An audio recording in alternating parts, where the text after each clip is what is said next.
1919 was an auspicious year in history. The First World War ended, ushering a drastic change in the world order. The Philippine Islands had been a U.S. territory for 2 decades and was promised independence under the Jones Law of 1916. Progressive reformers saw the country and its people as a major target for modernization, and education was its main weapon. 7 forward-looking Filipinas came together in 1919 to create a school where young women could gain the knowledge and skills that would make them modern women. Paz Marquez Benitez was the first president of the Philippine Women's College.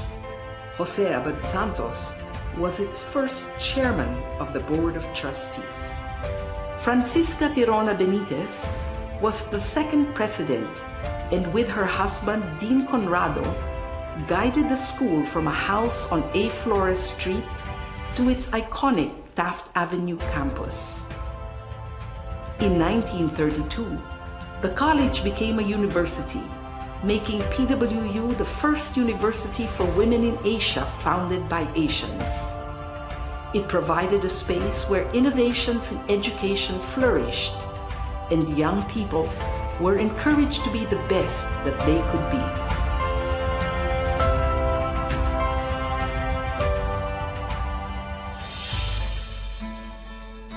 For over 100 years, the Philippine Women's University has been known as a leader in quality education.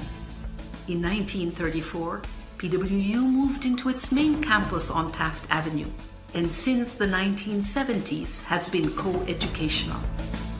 Located in the heart of Metro Manila, it is easily accessible by public transport and surrounded by affordable housing. Today's PWU offers undergraduate and graduate courses in several fields of study. Its business and management programs are responsive to the needs of industry, using evolving technology for global competence. PWU graduates excel in arts and sciences, education, social work, and diplomacy. Its fine arts and music programs have produced outstanding graduates through a holistic education that treasures heritage as well as excellence. PWU has pioneered in fields such as food science, nutrition and dietetics, medical technology, pharmacy, and nursing.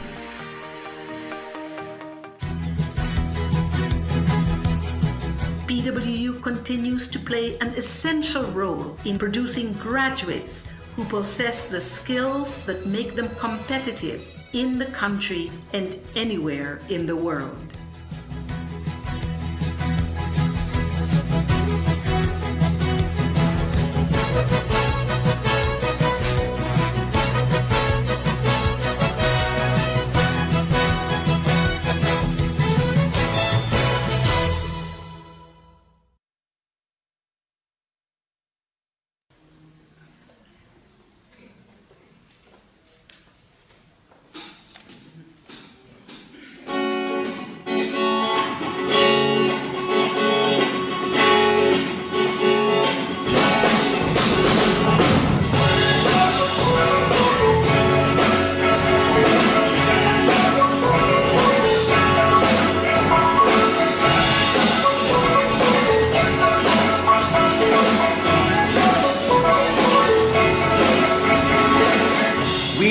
are a united community. We may not be blood related, but we Patriots are one big family. Being part of the PWU community strengthens us. Through the years, we support each other through good times and bad times. We Patriots always have each other's back. It's a big honor to be part of a community that is open to the ideas of each other.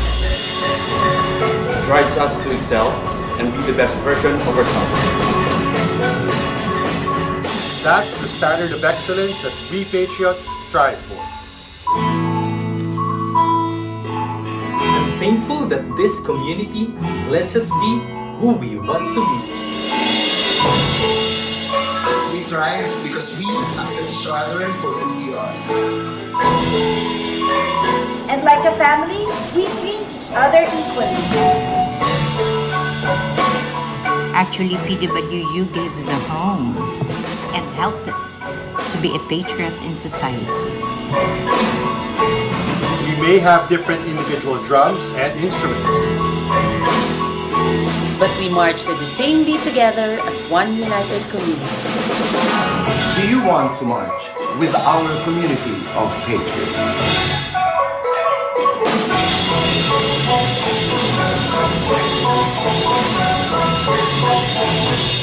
I am a patriot. I am a patriot. I am a patriot. I am a patriot.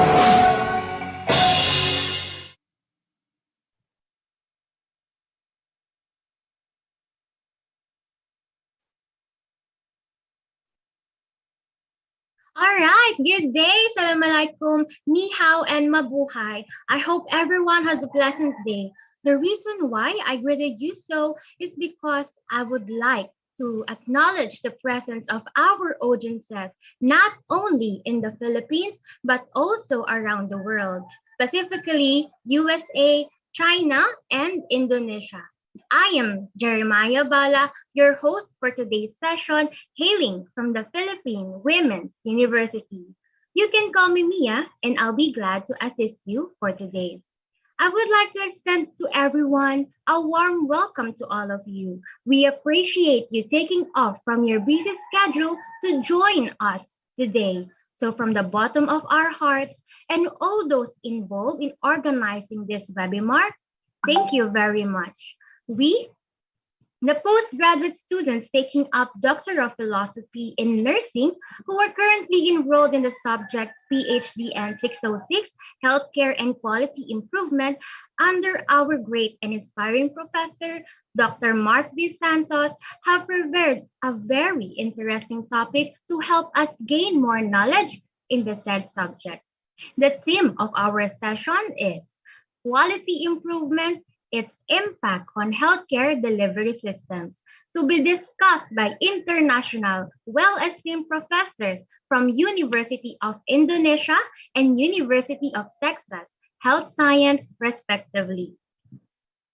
At the end of this webinar, participants will be able to integrate continuous quality improvement in the new normal in academia and be knowledgeable in the transition and EBP models. So that's about it. I know everyone is excited.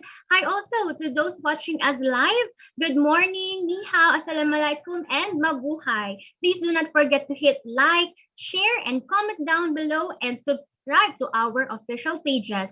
There will be more webinars coming from the Philippine Women's University. Don't forget to check them out. A little reminder to our participants, may we request to find a place conducive for learning. Put your mic on off or mute during the session to avoid unnecessary noises. Lend an ear. If someone is speaking, let him or her finish the statement before stating your point of view. You know, this is just etiquette for the webinar. Now, without further ado, let's start with a little prayer followed by the singing of the national anthem.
dibdib mo'y buhay. Lupang hinirang, duyat ka ng magiting. Sa manlulupig, di ka pasisiin. Sa dagat at bundok, sa simoy at sa langit mong bukaw. May dilagang tulad, awit sa paglayang minamahal. Ang kisap ng watawat mo'y tagumpay na nagdidigdig. Ang bituin at araw niya kailan pa may di magdidinig. Lupa ng araw ng at ipagsinta mo'y langit sa piling mo. Aming ligaya na pag may mga abi ang mamatay ng dahil sa'yo. Okay, so thank you for participating. It's really good to show faith and offer patriotism in simple gestures like this. So for our opening remarks, allow me to call one of the heads of this webinar. She graduated Bachelor of Nursing in Arellano University, her masteral major in Nursing Administration at Mindanao State University, and Hospital Administration in Southwestern University. She got her PhD in Education and Planning Management in University of Science and Technology in Southern Philippines. Currently, she is the consultant dean of Mapandi Memorial College, a lecturer of the graduate studies in Jamaitul, Philippines, Al-Islamia, and an assistant professor, Mindanao State University. She's a very hardworking, smart, and eager for knowledge, none other than Dr. Monalinda Macawadin.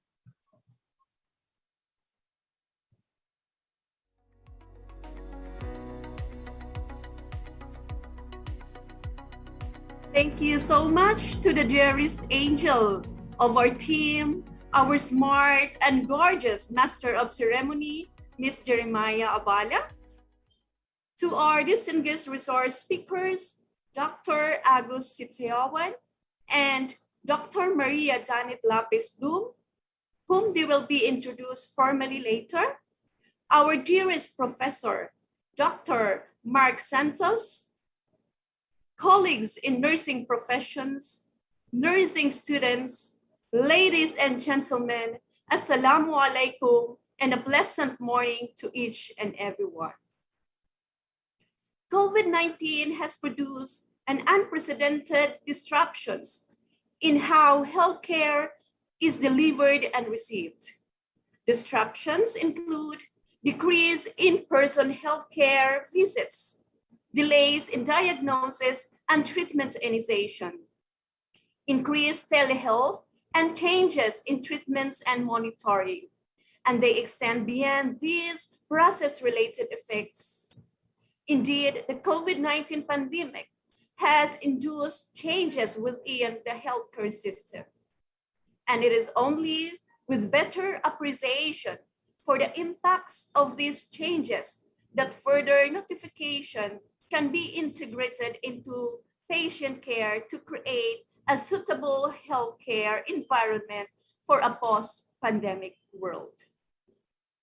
In academia, online learning has required adjustment by both teachers and learners to adapt to new learning styles with focus on active learning and technological support required for transition from in-person to online is likely to impact how students learn and how they contextualize that learning into clinical practice.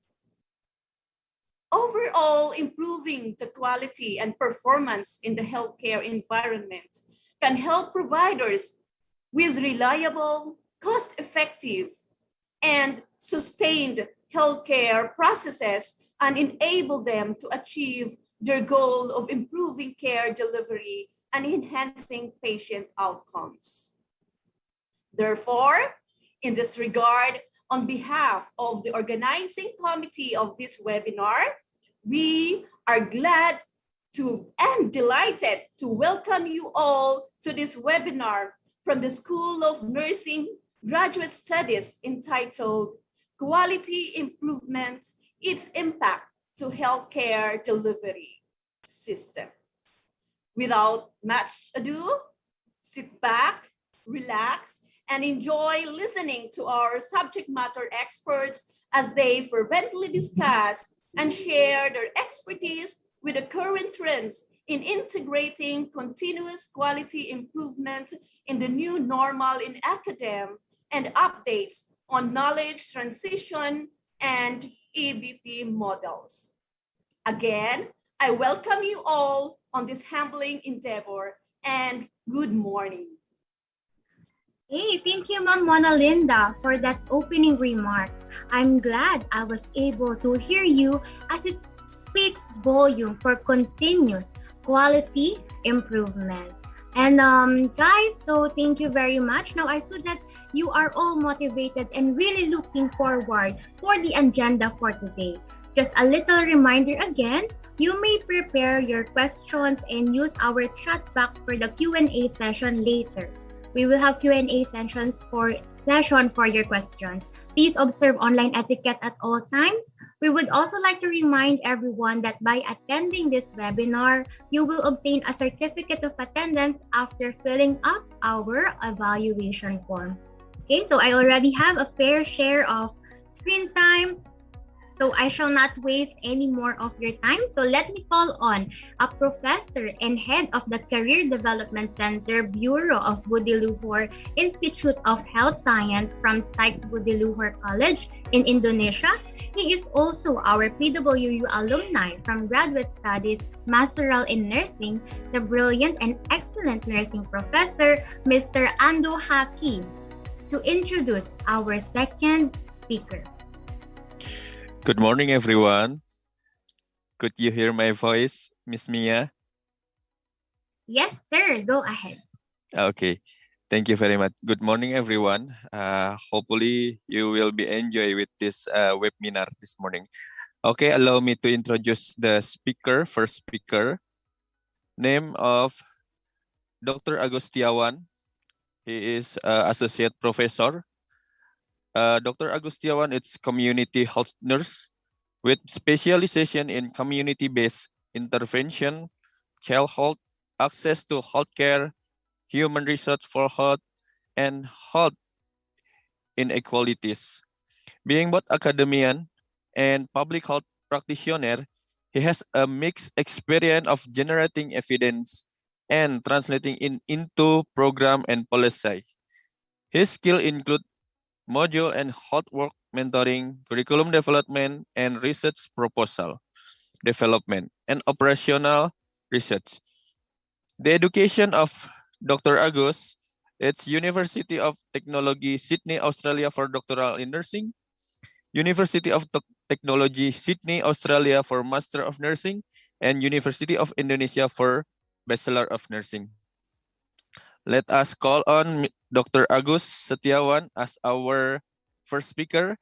The time is yours, Dr. Agus. Baik, thank you, Pak Ando Fikri Hakim, for the very nice, warm, and nice introduction. Good morning, everyone. Assalamualaikum, ni hao, maganda umaga, and mabuhay. I'm very excited to be able to be here with you, see you online. I'm expecting one day I can come in person to see you in Manila, yeah. But I can see that most of you who are attending this seminar is from West Java, Indonesia, yeah. And I do believe that since this seminar is broadcasted in other social media like YouTube and a Facebook or others, so perhaps more people can access to the seminar that we are talking about this morning. So first of all, I'd like to convey my appreciation to the Philippines Women's University School of Nursing. Thank you for having me. Thank you for the invitation. It is indeed an honor for me to be here and speak in your webinar, particularly to the chair of the seminar, Dr. Mona Linda Makawadib, and also all the faculty members and the respected speakers, Dr. Maria. So this morning, I'm going to talk about the strengthening the quality in nursing education as the effort to improve the healthcare delivery in Indonesia. So allow me to share my screen.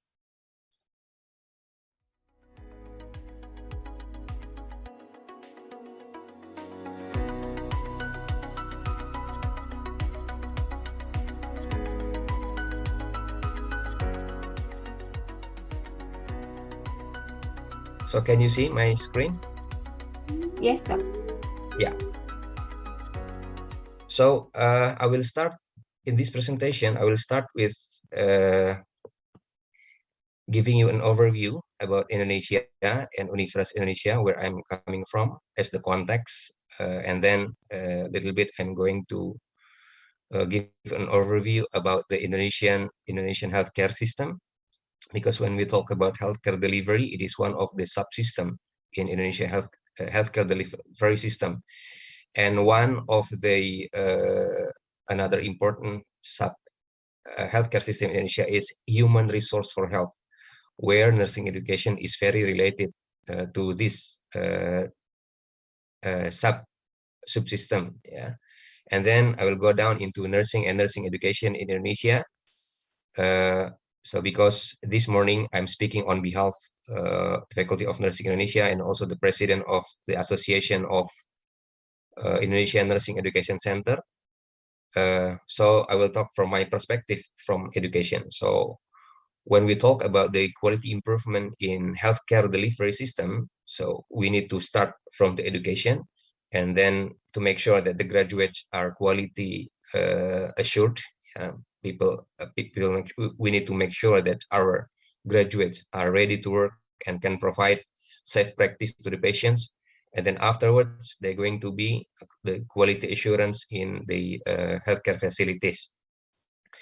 Then afterwards, I'm going to highlight how to strengthen or what we have been doing in strengthening the quality of nursing education here in the country.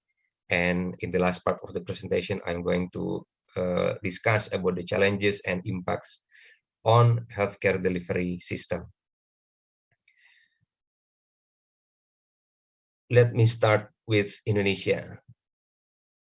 We are a very close neighbor. Yeah, we are located in Southeast Asia and consists of more than 17 islands. Pretty much the same with the Philippines. Yeah, Mia, you also have lots of islands in the Philippines with a total population of more than 270 million, with the population density is about 150 people per kilometer square. So we consist of 300 ethnic groups with more than 1,300 sub-ethnic with more than 700 languages and dialect. So the reason I show you this figure is to give you awareness that Indonesia is very diverse in terms of geographical and also languages and culture. So the way we deliver health service might be different between one province to other provinces. What we do in West Java, for example, need different or unique approach when we come to the island of Sumatra or island of Kalimantan or island of Sulawesi. And so why one of the competency that need to be equipped to our students when they graduate is they can provide nursing care that is culturally competent. So we don't know our students who graduate from the university in Java, for example, one day they will work in the Eastern Indonesia and they need to adapt to the local culture and the local health system. So yeah, Indonesia is very diverse. So this is the university that I'm coming from. I work at the Universitas Indonesia that is located in West Java, also in Indonesia, but it is a border between Jakarta and West Java. If you see the hand right side building, the building is Health Science Cluster in Universitas Indonesia, where 5 faculties are located in this building. So the 5 faculties are Faculty of Medicine, Faculty of Dentistry, Faculty of Nursing, Faculty of Public Health, and the Faculty of Pharmacy. So the reason we located in one building is we'd like to promote interprofessional collaboration, interprofessional education since early exposure for the students. So in this health science cluster in Universitas Indonesia, we have about 15 credits where students learn together in a joint classroom and joint discussion. So they are exposed in very early time to do interprofessional education that later on when they graduate, they can work interprofessional collaboratively in the hospital. And the left side of the picture, you can see that this is Universitas Indonesia Hospital. This is quite new hospital. The age is only 3 years old. And we have a strong vision already that Universitas Indonesia Hospital to become the world-class teaching hospital by 2030. It is 2022 already. Yeah? So we have about 8 years, quite ambitious, but we do need a strong vision. So this is a 300 beds hospital where our students going there to do the clinical learning, and also some of our staff also provide nursing care in the university hospital. So this is the Faculty of Nursing. The Faculty of Nursing is located just across the hospital. If you see the building there, this building is used for the postgraduate students, where postgraduate students from Master of Nursing, Specialist in Nursing, and also Doctor of Nursing are studying there. At the moment, we have about 1,100 students, consists of 9 study program. Most of the students are coming from postgraduate students. We have about 500 undergraduate students at the moment. And for postgraduate students, we have one Master of Nursing students and 6 specialists. The specialists are medical surgical nursing, maternity nursing, pediatric nursing, community nursing, mental health nursing. And the new one is the specialist in oncology nursing. And the other study program is doctor in nursing program. So that's a little bit about our university, University of Indonesia, and Faculty of Nursing. I believe that this is not new for those who are from Indonesia, but I guess our colleagues from the PWU, one day if you would like to come to Universitas Indonesia or to Jakarta, you are very welcome. And now let's talk about health challenges that Indonesia has to deal with. I show you some important figure that Indonesia has to deal with, that this will influence how health delivery system is managed here in Indonesia. So in terms of life expectancy and mortality, the life expectancy of Indonesian people are 73 years, with female more than 75 and male 70 years. So like in other country, and I do believe in Filipina is the same, that women live longer than men, with maternal mortality ratio is about 305 per 100,000 live birth, and infant mortality ratio about 24 per 1,000 live birth. Excuse me. If you see the figure here, Indonesia is showing a good progress in terms of infant mortality ratio. So we have reached the target of Millennium Development Goals back in 2015, where the target is 24 per 1,000 live birth. But in terms of maternal mortality ratio, we still have homework. Yeah, there are lots of mothers are still dying after delivering a baby. So although we have reached the target of Millennium Development Goals in infant mortality ratio, but the homework is this figure is a what you call it rata.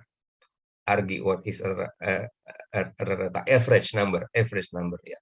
Average number, the 24. In some area, the figure is more than 100, but in other area like in Java and Jogja is less than 10, 10 per 1,000 life. But if we put average in Indonesia, we have reached the target already. But overall in Indonesia, we still have some homework. Yeah. And the cause of death, main cause of death are cardiovascular disease like stroke, accounted for 21%, ischemic and hypertensive heart disease, 12%, diabetes, 9%. So if you see the cause of death of Indonesian people are mostly non-communicable disease. But in 2020 and 2021, we have emerging infectious disease of COVID-19, like the world is experiencing at the moment. So this has caused lots of Indonesian people are dying from this communicable disease. So this is one of the health challenge that we are dealing with at the moment. Although Indonesia is now declaring that COVID-19 has become endemic, but in Jakarta, the case is rising again, yeah, about 100% and for daily cases, but we treat it as a normal flu. Another health challenge that we are still dealing at the moment is access to healthcare. As I mentioned earlier, that Indonesia is very diverse in terms of geographical situation. In some area, in small island, in remote area, access to healthcare is still a homework. People, when they want to come to health facility, it might be free, but the transport to get there, it costs lots of money. Yeah, and when we talk about access to healthcare, it's not only about the geographical situation, but also the human resource for health.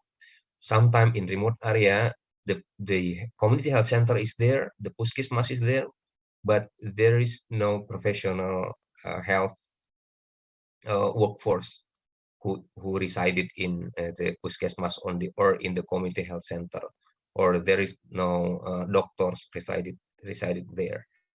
So and other thing, when we talk about access to healthcare, is not only about geographical situation and also human resource for health, but also the health insurance or universal health coverage. Yeah, not all Indonesian people or Indonesian community is now covered by health insurance. So not all of them can access the healthcare because they don't have enough financial support. And the other health challenge at the moment is emerging infectious disease in COVID-19, like I believe in the Philippines is also experiencing at the moment. So when we talk about health system in Indonesia, it consists of 7 subsystems that each subsystem the government is working and explain more into programs. The first subsystem is self-service delivery that I'm going to talk about in a minute. And the second one is health research and development, and then health financing that include health insurance and universal health coverage, and then human resource for health. So this is strongly related to nursing education. So when we talk about health system, it needs to be equipped with qualified human resource for health. And when we talk about human resource for health, the majority of health staff that provide health service in both health centers and the community are nurses. I'm going to show you the figure in a minute. And the fifth health subsystem is pharmacy and supporting health facility. And then information management and health regulations, like have been mentioned by Dr. Mona Linda. I strongly agree that after the COVID-19 pandemic, we have developed lots of technology and information system that it use not only the health facilities but also in education. And the last subsystem in health system in Indonesia is community empowerment. So we've got to make sure that since Indonesian population is huge, is big, so this is the resource, this is the potential to be engaged in the health system. So this is the healthcare provision. So at the moment, there are more than 2,400 hospitals around the country with a total of more than 300,000 beds. Yeah, this is a very low figure of 0.9 bed per 1,000 inhabitants. And mostly out of these hospitals are owned by private hospital and mostly in urban areas. So again, if you see that in this figure, access to healthcare is still homework for us, yeah. And there are more than 9,000 government financed puskesmas or community health center which provide comprehensive healthcare and vaccination for the population in the sub-district level.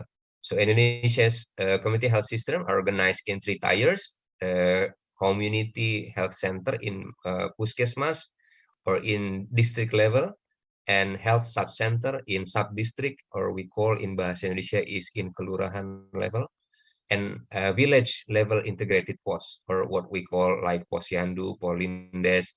So this is the initiated by the community to do health promotion activities and do vaccination for under 5 children. So this is the health delivery system here in Indonesia. So starting from the Ministry of Health at the central level, that is looking after the provincial health office at the province level, and we go down to district health office and community health center at sub-district level. In the community, we have auxiliary community health center and sub-health center, and also the clinic, like I mentioned earlier, in Posyandu or what we call Polindes.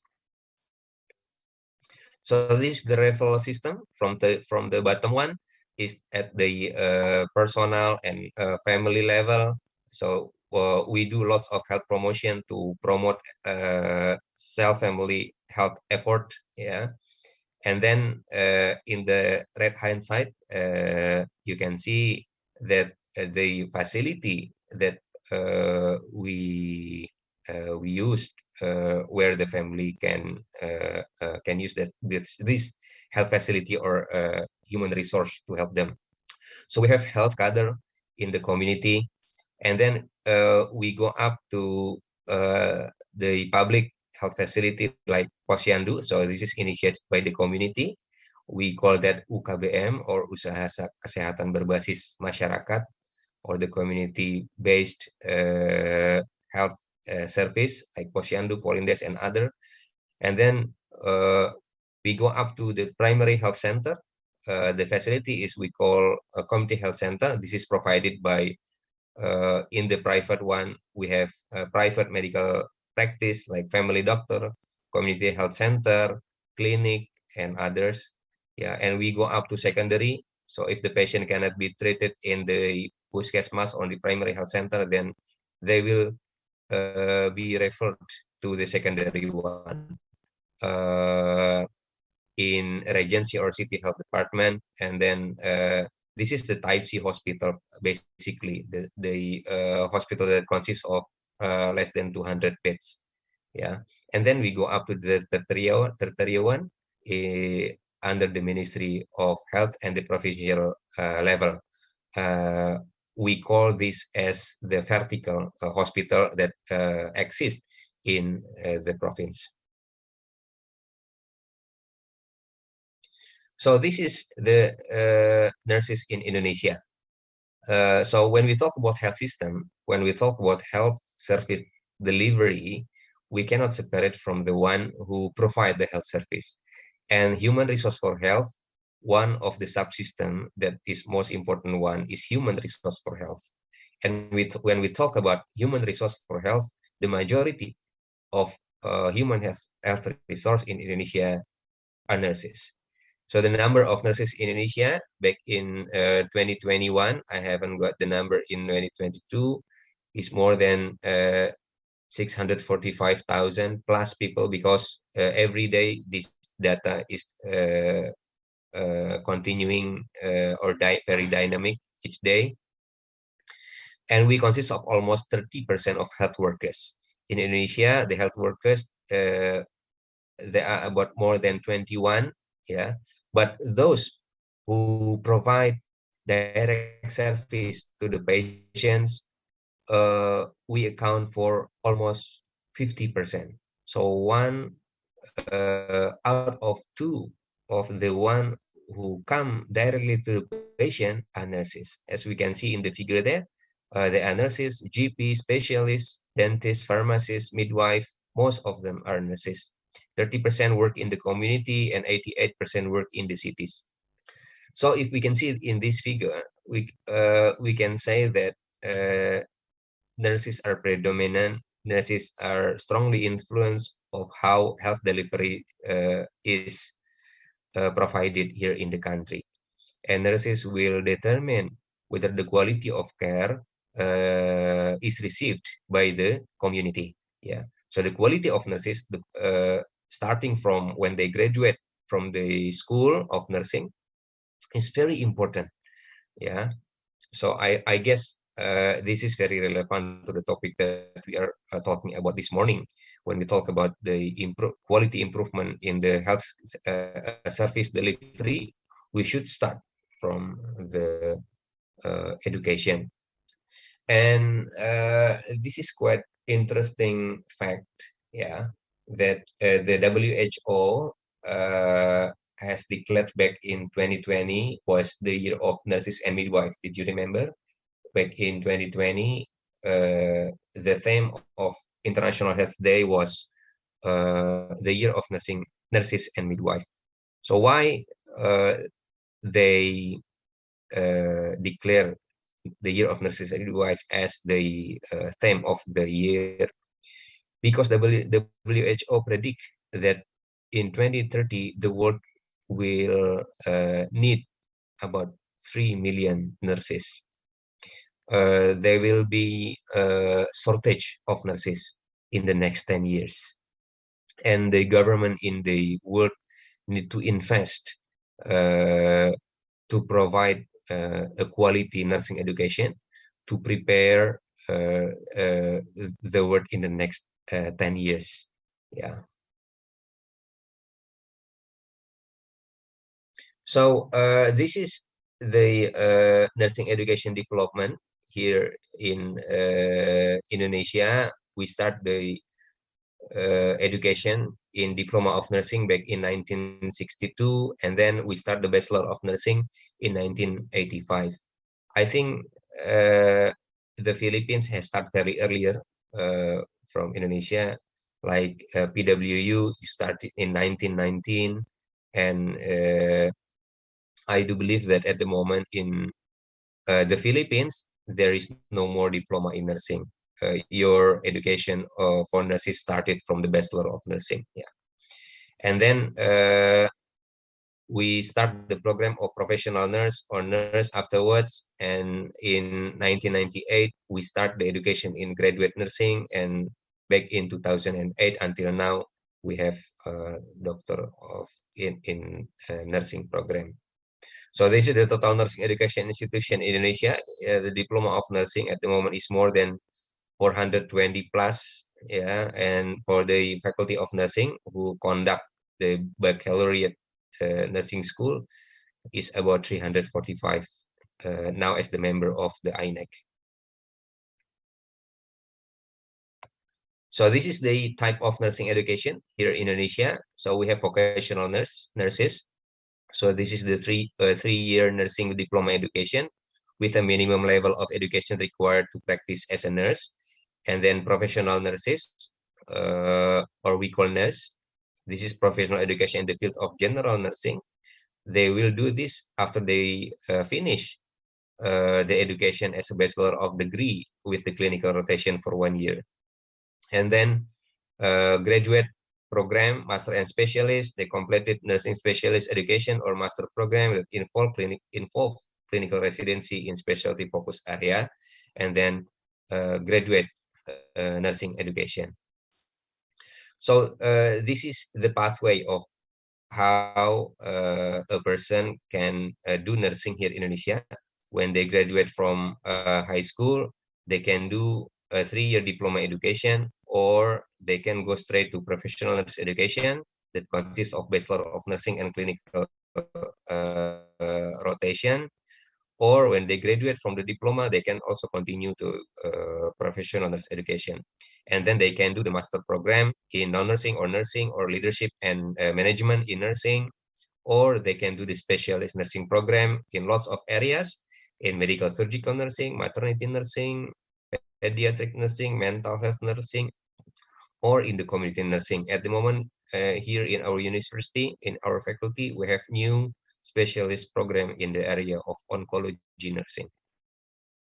And then they continue their study to do the doctor of nursing program. So this is the vocational nurse. This accounted at the moment accounted for 60% of all nursing graduates.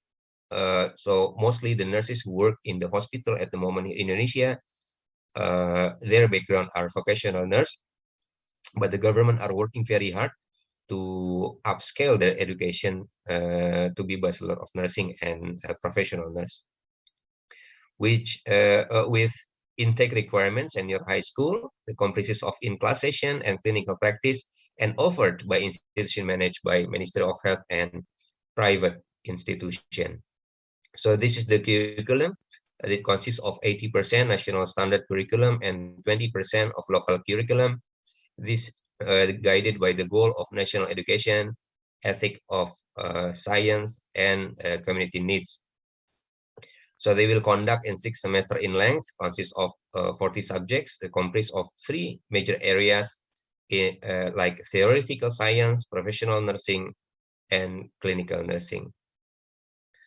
While for baccalaureate or professional nurse, the intake requirement is also the same. They can come from senior high school or diploma in nursing. At the moment, they accounted for 40% of nursing graduates who work in the health facilities and offered by institution managed by state or private universities, comprises of academic and clinical rotation stage, and they need to complete 144 credits for academic stage and 36 credits for clinical rotations. While for those who continue from diploma, they need to spend about 62 credits for academic stage and 36 credits for clinical rotations. So this is the competencies that we are expecting when they graduate as a Bachelor of Nursing. We need them to be a care provider who provide direct care to the patients, as the communicator, interaction with individual clients, families, and other health professionals, and then educator and health promoter for individual and public health. We also expect them to be manager and leader, clinical practice management, and chief in the ward in a hospital, and also a researcher. Perhaps the difference between the undergraduate education here in the Philippines and Indonesia, research is not compulsory for you for undergraduate students, isn't it? While here, based on the government regulation for undergraduate students who do the baccalaureate program, research is compulsory. We call it skripsi in Bahasa Indonesia. Yeah, so they need to do thesis in the undergraduate program. So that's why they need to spend 144 credits or 4 years, because thesis is compulsory for undergraduate students. So obviously, as a general nurse, when they graduate, the competency of researcher is not like when you do a PhD or you do master program, simply of using data and using that they analyze them to make clinical decision. They role as a researcher already. Yeah. So now let's talk about the quality assurance. We talk about the quality, how to make sure that our graduates meets the community needs. They can perform safe practice to the patients, and ultimately they can contribute to the safe practice when they provide health delivery to the patient. So when we talk about quality assurance, we talk about for the institution and for nursing graduate. For the institution, it consists of evaluation and accreditation, while for nursing graduate, there will be national competency examinations and also nursing credentialing system. For the institution quality assurance, there will be two kind of quality assurance. The first one is evaluations, and the second one is accreditation. For the evaluation, basically the aim of the evaluation is for the institution accountability. So we need to assess the students' education program and also the units. There are lots of audits undertaken by the university, by the faculty, by the nursing program to make sure that our nursing education meets the minimum requirement and the regulation. Yeah, it involves monitoring the process, progress, and the result of the students. And this evaluation is performed by lecturers, designated units, and also independent institution, and also from students. So we have evaluation of lectures by students every semester. So the students, when they would like to see their performance or they mark each semester, they need to provide evaluation for the teacher first. So they cannot see the result of the study before they provide the evaluation for the teachers. And we from the faculty will analyze the data from the students. If so, the scale is 1 to 6. If the teachers got evaluation less than 4, they will be suspended for next semester. The teacher cannot teach the next semester because they need to be assisted by the head of department to do some assistance first. So perhaps there is something wrong, so they cannot perform quite well. Yeah. So the head of the department will call the teachers who the evaluation is poor from the students. And besides the evaluation, also the accreditation. The accreditation, basically the aim is for the public accountability. So the activity in the accreditation is assessing the feasibility of the education programs, units, and department. So this consists of transparent assessment and criteria. At the moment is conducted by what we call Lampetekes or accreditation board, national accreditation body. So this is performed by the government in independent institution. So besides the institutions, we also do the nursing credentialing system to make sure that our nurses are qualified and safe to do the practice. The first one is performing clinical practice requirement. After they graduate, they will obtain an academic certificate when they completing diploma or bachelor or graduate nursing education, and they will do national exam in the end of the education as the requirement before they graduate. When they pass the national exam, they will get registration certificate issued by Indonesia Health Manpower Council or MTKI. Then they can get nursing practice license issued by the district health office with a recommendation from Indonesian National Nurses Association.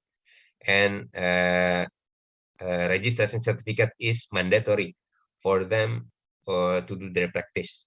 Yeah, and this registration should be renewed in every 5 years. So every 5 years, nurses should do like 25 credits from trainings or continuing professional education seminars. Yeah, they need to obtain to renew their registration. So that's a little bit about credentialing system to make sure the quality of graduates. Now, how about the challenges for nursing here in Indonesia, in both in pre and in service? So as I mentioned earlier, that at the moment we have a varieties of in-quality nursing education institution. We have more than 700 nursing institutions who conducting nursing both in diploma and bachelor, but we are working very hard to make sure that we are working together here to improve the nursing education quality, and also the maldistribution of nurses. Only 12% working in rural areas, and the government is working very hard now to promote the incentive for nurses who want to work in rural areas, and then access for continuous nursing education. And I think the Philippines Women's University taking part to answer this challenge, yeah, to make sure that Indonesian nurses can access continuous nursing education. Since in Indonesia, for the PhD program, only 2 universities provide the program. Only us here in Universitas Indonesia and Universitas Airlangga. While those lecturers who want to continue the study to do PhD program are quite a lot, yeah. And then inadequate opportunity to share knowledge and best practice, particularly in pandemic COVID situation. Last 2 years, it was very challenging situation. But now the technology has enabled us to again doing some activities in sharing the knowledge and best practice. But despite the challenge, there are enabling environment for improvement. So we always work with related stakeholders. We do have supporting laws related to nursing education and nursing practice. Like our colleague in medical, they also have the law already. And leadership and professional association, we work together with the association and also Education Institution Association, where myself as the president at the moment, and collaboration with the related ministries in standardizing and strengthening the national curriculum and competencies, and also the existence of the national accreditation bodies and Health Manpower Council for ensuring the quality of both education institution and nursing graduates. So I think that's all about how nursing healthcare delivery system in Indonesia, nursing education, and how to make sure the quality of nursing education and nursing practice here in the country. Thank you very much. I will give it back to Pak Moderator. Okay, thank you, Dr. Agus, for that wonderful presentation. And we really learned a lot about the Indonesia, your healthcare, the education. Actually, this is very timely as the nursing education is booming again, and there is a big nurse retrogression or shortage faced by the current challenges like pandemic, the COVID-19, older populations need more medical interventions, the healthcare access is kind of hard right now, and increasing health problems that causes mortality. I've seen on your slide the diabetes, the stroke, and I also comment and learned from your session that your nursing students can be exposed in the hospital or clinical setting in order to be more effective and collaborative in the real setting once they graduated. And now I'm sure our audiences have questions for you. I've seen our audiences listening and taking down notes while you speak. Would it be alright, Doctor, if you answer them? Sure, yeah. Okay, so we have here questions. Okay. So from the audiences, what are the lessons learned faced by faculty as they transition from the face-to-face to completely online medium of instruction? Yeah. So this is a very interesting question, and I believe that this situation is also faced by not only us in Universitas Indonesia or Indonesia, but in other institution in the world. So there are lots of lessons that we can take from the COVID-19 pandemic back in 2020 in 2021. In the beginning of 2020, I still remember that it is not easy to ask teachers and students to learn from home. But today, it is not easy to make teachers and students come to campus. They prefer to learn at home. Yeah. So we can see that there is a transition of mode of learning. Well, we will never go back to the situation before pandemic. Yeah. And we have experienced that online teaching, online learning, and lots of method of learning is quite successful to deliver, to be delivered, that the learning outcome can be achieved by the students. So now, like for the PhD students, all the learning method is delivered by online. In one semester, students perhaps only come to the campus only once or twice to see their supervisor. While for the undergraduate students, most of the learning delivery is conducted mostly online, and except the practicum, or if they need to come to laboratory, then the teachers need to prepare such method that enables students to come.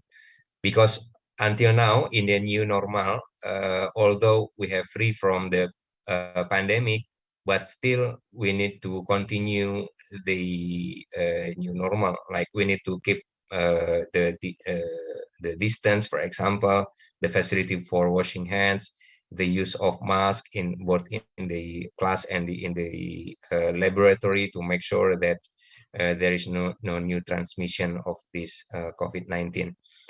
And another lesson that we can take from the pandemic is there are lots of innovation made by not only the teachers but also the students.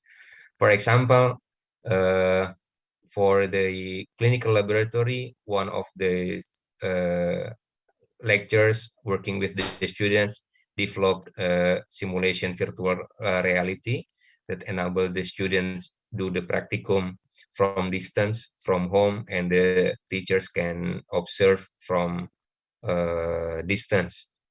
Yeah. And there are lots of applications, for example, made by the teachers and the students to help the community, the patients, do the health assessment. So there are lots of health innovation made from the pandemic.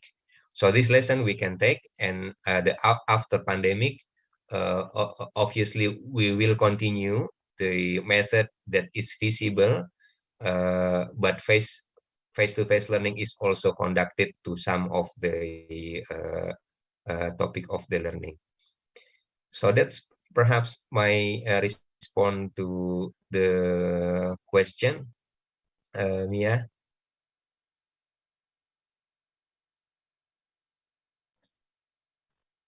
Mia, you're freeze.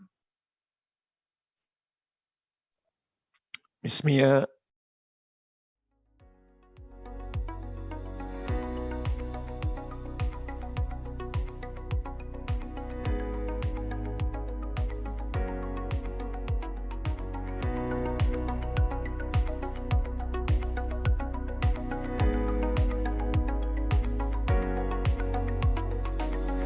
Maybe I can throw the second question to Dr. Agos. That will Sure, be okay. thank you. Yes, I have received here some questions as well as a backup for Mia. So there is another question here, Dr. Agos. Since thesis is compulsory in undergraduate students, do they need to publish their study as well before they can graduate? How do you ensure that their studies can be useful, especially to the concerned participants or target groups and future researchers? That's all. Thank you. Thank you, Dr. Monalinda, for the question. Yeah, this is quite unique here for the education in Indonesia. Yeah, we we promote and we urge the students when they do their thesis, they will publish in the end. Some university provide grant for the student to do their thesis, including undergraduate students.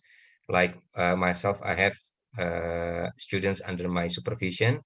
When she did a very good research, and the university provides some money, and we can publish the work in an international journal. But at least we motivate the student to publish their work in the national journal, although this is not compulsory. And related to the usefulness to the community, this is also another consideration of how the students do their thesis. Before they do the thesis, they have to pass the ethic approval. And one of the component in ethic review is how to make sure that the research is not harmful to the patient, and to make sure that the research give benefits, will be beneficial for the patient. If the thesis do not pass, yeah, the ethic, then the student cannot proceed with the project. Yeah, and most of the students, they will go with the lecturer. Sometimes the lecturer has got a research project. The students can follow the supervisor to do the thesis. Yeah, to do some part of the study to do the thesis. How about in the PWU, Dr. Mona? Do the undergraduate students they need to do the thesis as well? Yes, sir. We do the thesis and we do also the publication. Oh, okay, great. Yeah.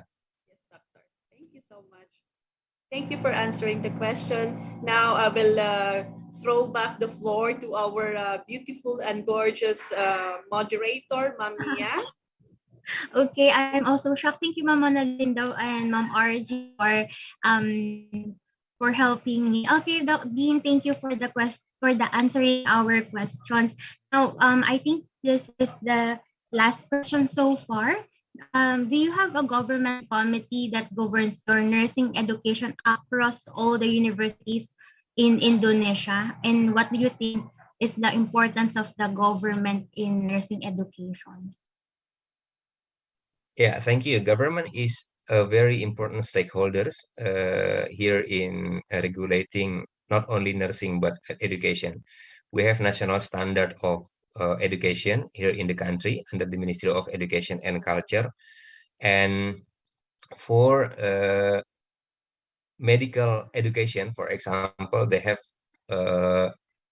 particular law for the medical education, while for nurses at the moment we are trying to make a government decree in collaboration between the Ministry of Health and Ministry of Education. For the nursing education that is looked after by Ministry of Health, there is particular Directorate General who look after this education. We call it Polytechnic. They conduct vocational nursing education, while for Faculty of Nursing is looked after by the Ministry of Education, like other faculties in other like science and also social science. We are under health science is looked after under the Ministry of Education. Yeah, and this is very important, Mia, the government as one of the stakeholder in education here in Indonesia. All right, thank you. Okay, so I guess any more questions, guys? In 5, 4, 3, 2, 1. Okay, I guess Dr. Dean Agus, that those are all the questions we have from our audiences, and they were able to really and clearly understand your discussion about continuous quality improvement in the academic. And as Sir, the audiences here are mostly students. We have undergraduates, nurses, master students, and PhD students. Do you have any final messages for us before we end? Yes, again, thank you very much. The topic that discussed in this webinar is very important and I guess very relevant, not only for now, but only for future, particularly after COVID-19 pandemic. We've got to make sure that the quality improvement that will be impact on the healthcare delivery system. And when we talk about healthcare delivery system, we should start from education. We've got to make sure that our students are educated or they are well prepared before they graduate, and we've got to make sure that the education we provide are meets the quality standard. And to meet the quality, we need a certain process like institutional evaluation and also accreditation, and also to make sure that the students meet the minimum requirement after they graduate. And when they graduate, there will be also a credentialing system to make sure that they provide safe practice to the patient. So that's all from me. Thank you very much, Mia and Dr. Mona Linda and all the audience. Thank you, sir. Thank you. I totally agree that in nursing and in all other professions, there is lifelong learning. No, we That's don't right. Yeah. stop in after we graduate. After that, you go to masteral or by working in the hospital, you still learn. So thank you for that, Dean Agus. Now let me call on again Mr. Ando and Mona Linda to award and read the certificate of appreciation for Dean Agus Setawan. Okay. And once again, Assalamualaikum warahmatullahi ta'ala wabarakatuh and good morning. Philippine Women's University hereby awards the Certificate of Appreciation to Dr. Agus Setawan for his enthusiastic participation as a guest speaker of this event entitled Quality Improvement, Its Impact to Healthcare Delivery System. Given this 22nd day of June 2022 at the Philippine Women's University, Manila, Philippines. Signed, Dr. Mona Linda Macaantal Macawadib, Program Committee Chairman. Signed, Dr. Minerva D. Diala, Dean, School of Nursing. Thank you so very much. Dr. Thank you very much. Okay. Thank you, sir. Once again, on behalf of PWU, thank you for imparting your expertise to us. Thank you very much. May I leave now? Nuhun Pak Agus. Ya, terima kasih. See Nuhun you. Pak Agus. Iya Pak, sehat ya. Terima kasih. Alright. Okay, now I feel that everyone is inspired and looking forward to the next agenda for today. Just a little reminder again, you may prepare your questions and use our chat box for the Q&A session later. Again, later we will have a Q&A session for your questions. Please observe again online etiquette at all times. We would also like to remind everyone that by attending this webinar, you will obtain a certificate of attendance after filling up the evaluation form. Now you guys, are you ready for another informative session with us? right? So let me call on from the Lung Center of the Philippines, the caring and compassionate nurse, Mr. Adrian Palma, RN MSN, to introduce our second speaker. Great. Thank you very much, Ms. Mia. So our next speaker had her postgraduate BS Honors Anatomical Sciences in University of Queensland, Australia in 1994. Her Doctor of Philosophy in Biomedical Science, particularly in Neuroscience, in University of Nottingham, United Kingdom in 2001. And obtained a degree in Master of Science in Clinical Investigation in University of Texas Health Science Center in San Antonio, Texas, USA in 2015. Currently, she is a mentor in a Graduate School of Biomedical Sciences and the University of Texas Health Science Center in San Antonio, and she is also a tenured full professor and director of international programs in the University of Texas Health Science Center. Our speaker was a regent chairwoman of a Philippine American Chamber of Commerce, Central Texas region, and a vice president of Philippine American Chamber of Commerce in Texas in 2021. She was awarded South Texas Image Maker in April of 2022.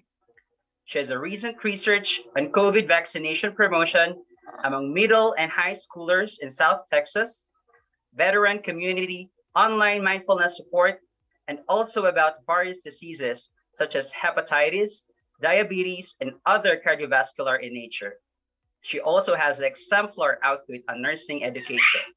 Our speaker really has a long list of her achievements, research, and outputs that greatly contributed to her nursing profession. Without further ado, it is an honor and privilege to introduce our speaker, Dr. Maria Danet Lapis Bloom, PhD, RN, MSCI, FAAN.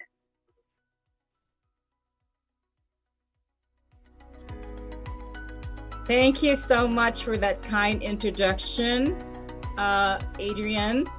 Am I able to share screen? Yes. Okay, so let me see screen one. See you right now. Do you see the title? Introduce yes. Healthcare quality. Healthcare quality improvements through knowledge. If I move this over, do you still see it? Yes, ma'am. Okay, because I have two screens here. All right, so thank you so much for this opportunity. Good evening from Texas. So it's 8:22 here. So I would like to thank Dr. Makawadib for the invitation to be here this evening. I hear that there's how many attendees? 409? All right, is that correct? Is still 409 or everyone left? So thank you so much. So I always like to have my presentation a little bit more interactive, but of course 409 is a lot to be interacting with. So I would like you all to interact with yourselves. I think healthcare and relationships are very important. So please write in the chat your name and the university you're in and the country, because I was told that you may not only be from PWU in the Philippines, but also in other parts of the world. And also include your educational level, whether you're an undergrad student, graduate student, or a practicing nurse or a faculty. And then maybe something about why are you attending this webinar? And so please do so right now.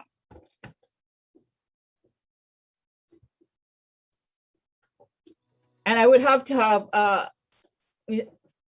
Adrian, will you be my, what's this, assistant and see how many people are we from, do we have from the Philippines or Indonesia, China? And are they mostly undergrad or graduate school level, or what is it? Hold on, I'm trying to adjust my seats here.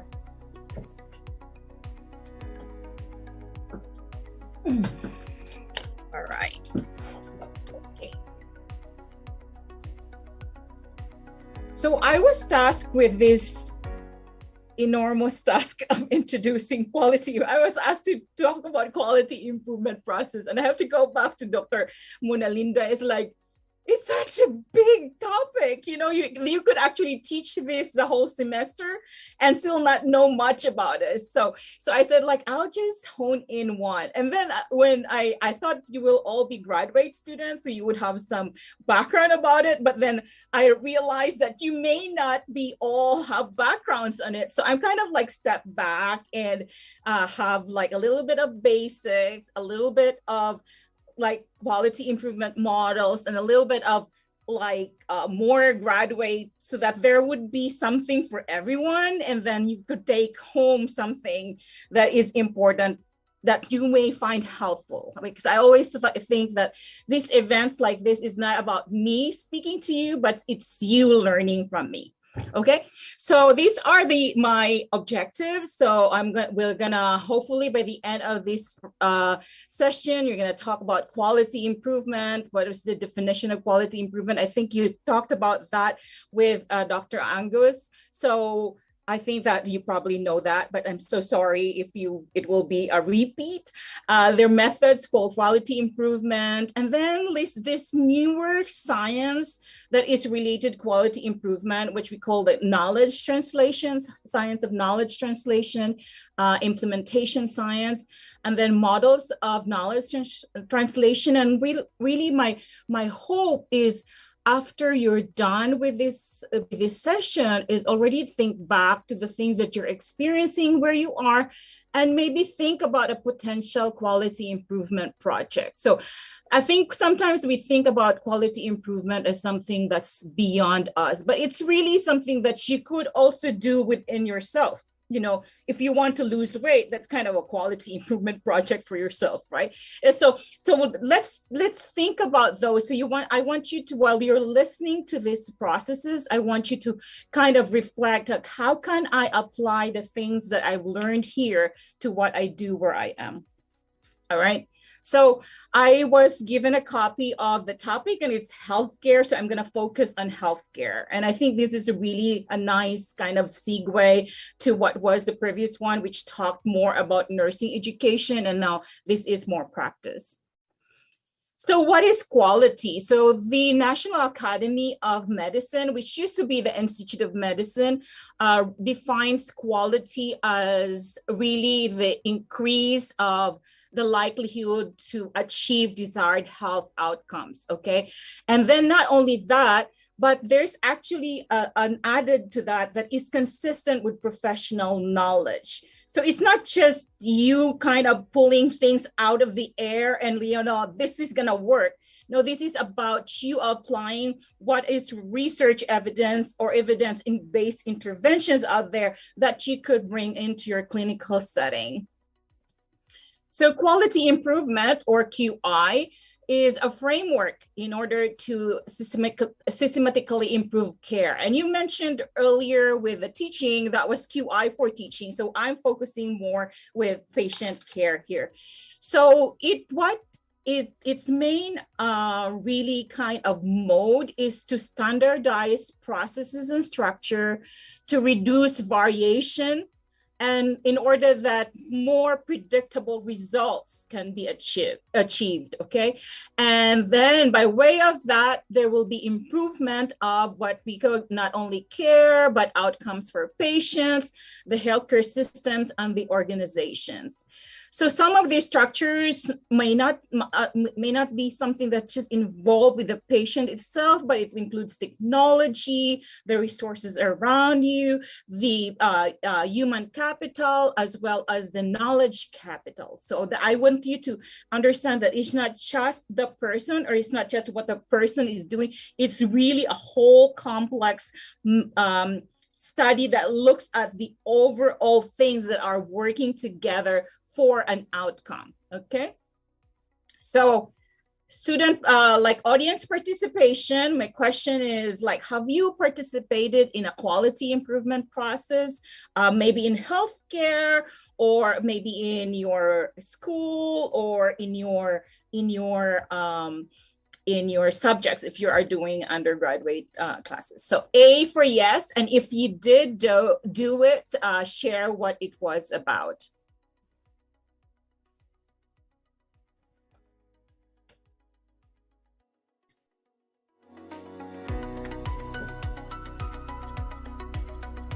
All right, while you're doing that, can I go back to Dr. Makawadib? Like, how much time do I have? I have 8:29 here in time. What time did I start? Do I have until 9 or beyond that? Yes, Dr. Danet, you can have it. You can have 45 minutes up to 60 minutes. Okay, so that would be, what time did I start? About 8:15? Yes. Okay. All right, it's the 9:15. So I don't want to, I'll be very mindful of the time. All right. So Adrian, what are the answers? Because I cannot see the chat. Is it a lot of A or B? Because I need to know. Yeah, actually, upon checking, the participants are mostly undergraduates and faculty students from Indonesia and Philippines, as well as in China. And they are actually very enthusiastic regarding quality improvement. Okay, and have they participated in QI processes? Actually, mostly answered B. Okay, all right, good. All right, so now I know how to gauge, how to approach this. Okay, right, so this is gonna be QI, Healthcare QI 101. Okay, wonderful, thank you so much. I have a very good assistant. So why is quality improvement important? So I don't know if you've known about this, but this is a book which was published by the Institute of Medicine, now called the National Academy for Medicine, Sciences and Medicine. So one of the things that came out of this book, this was actually 1999. So To Err is Human. And one of the things that came out of it is that actually being hospitalized, at least in the US, because we have a very, very good system of actually tracking data, being hospitalized or being provided care is one of the most dangerous thing that can happen to individual, because individuals die or they have like morbid things, adverse events happen to them. And it's actually, the statistics is like, it's more than like the statistics, deaths from medical errors are more than those that you would get from cardiovascular, like vehicular accident, or even more than cancer. So that's how it is. So one of the things that came out of this is that we have to do the right thing. We have to provide the right care for the right patient every time. So what is the right thing? It's right thing is about like you doing your practice based on evidence, not because you feel that that's the right way to go, but it's because there has been research that has been done that the care that you do is safe, timely, effective, efficient, and all these different components of it. That it should be according to regulatory guidance. There should be according to standards of practice. And then what does it mean to do well? So what we have here is what we call benchmarking. So there is like a set number, for example, like CAUTI, that's like zero, like the goal for catheter associated urinary tract infection is zero faults, for example, and so on and so forth. And then like benchmarking could be something that's used by the national statistics and what could be an acceptable level. Okay. Now, related to that is what we call the science of improvement. So there is a science to it. So what is science of improvement? The science of improvement is an applied science, okay, that emphasizes innovation, rapid cycling testing in the field, and then to generate, as well as making it sure that it's spread, to generate processes that actually produce improvements. Okay, so this is a combination of expert subject knowledge with improvement methods and tools, and this is multidisciplinary. There's usually a team involved in this process. Okay, so quality improvement, as often mentioned, is based on evidence. Now, what have you heard? Just write in the chat, how long does it take? And it actually, you can cheat, it's in the slide. How long does it take for actually research evidence to be translated into practice? Okay, so if you're with me, you could see in the slide that it takes 17 years. So often what I ask students is that what happens during these 17 years after the research evidence have been produced to when it's in practice? So what happens is that newer evidence come up, right? So you're always like in a catch-up mode. So what this QI does is actually hoping to bridge that gap between science and practice, okay? And out of that research evidence, there's only 14% of that actually like reaches the patient. Okay.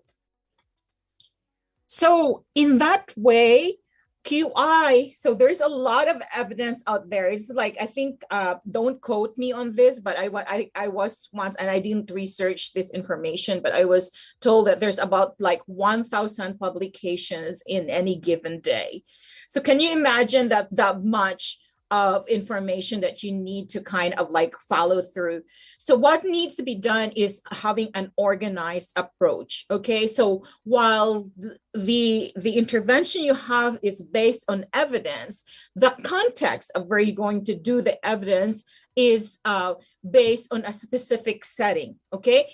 So it's an organized approach. It's not just, you know, like this is what we want to do and this is what I'm going to implement, and let's implement it, because that's like a recipe for this like failure basically. So this is like in one slide here in my left-hand side is an ideal process. Like, you know, you go to your area, you look at the problems, you analyze like what is it that we want to improve, you analyze the problem, and then you look at the root causes of the problem, you look at the flow, you do a like what we call Ishikawa or fishbone diagram so that you know all the processes that are method, and then you look at the flow diagram, and then you okay, which of these processes can we do something about, for instance, and then which of this, and then from that you can then say like, okay, this is what we want to do, we have a goal, and then we look at the evidence that's needed to be done to be implemented and check which one of those can actually be done of where you are, okay? So we talk about evidence-based practice at all times, and maybe this is a point for interaction. What do you understand by the term of evidence-based practice? Okay, I'll stop for a little bit to let you write down. So I'm expecting at least 300 responses if there's 409, just to make sure that you're not sleeping. Okay. All right. What are they saying there, Adrian, in the chat? What are their responses? What is evidence-based practice? Let me check on the responses. You didn't know you were going to test it while you sign up for this, right? That's fine.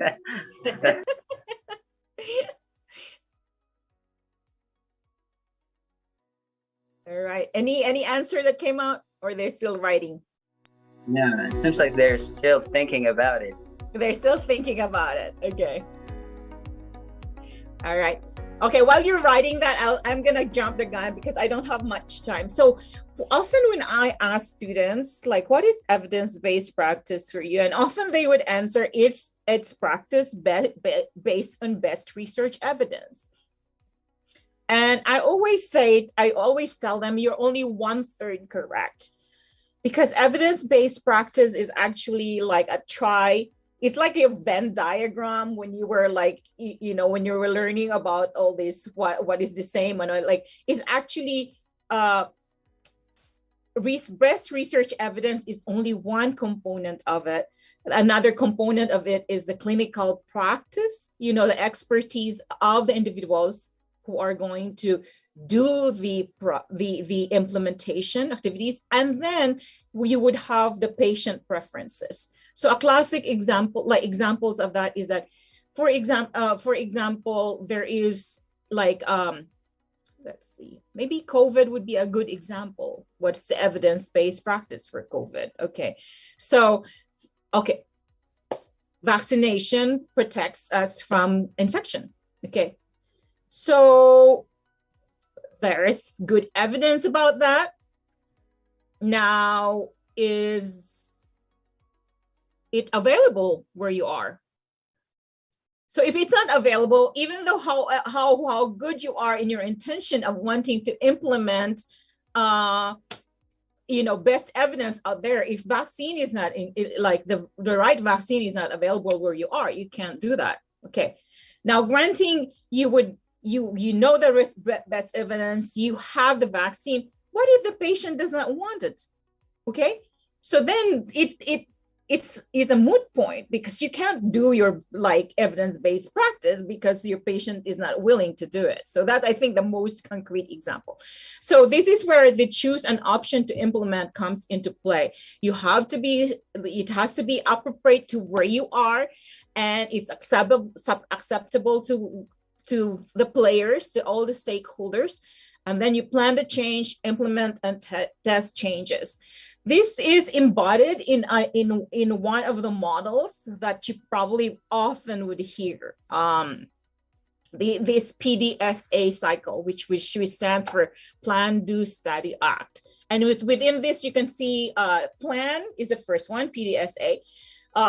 So you need to look at the areas, to improve, and then you set improvement goals. Okay. And then you kind of in your goal is where you put in your prediction of what you want to achieve. Like, for example, if your goal is to reduce falls, you would say decrease the number of falls after 4 months of intervention, 4 months after intervention. Okay, and then you do that, and then you decide what data to gather. So, for example, if you're doing falls, of course, you want to have it from the very get-go. You want to know what is your baseline of number of falls where you are, right?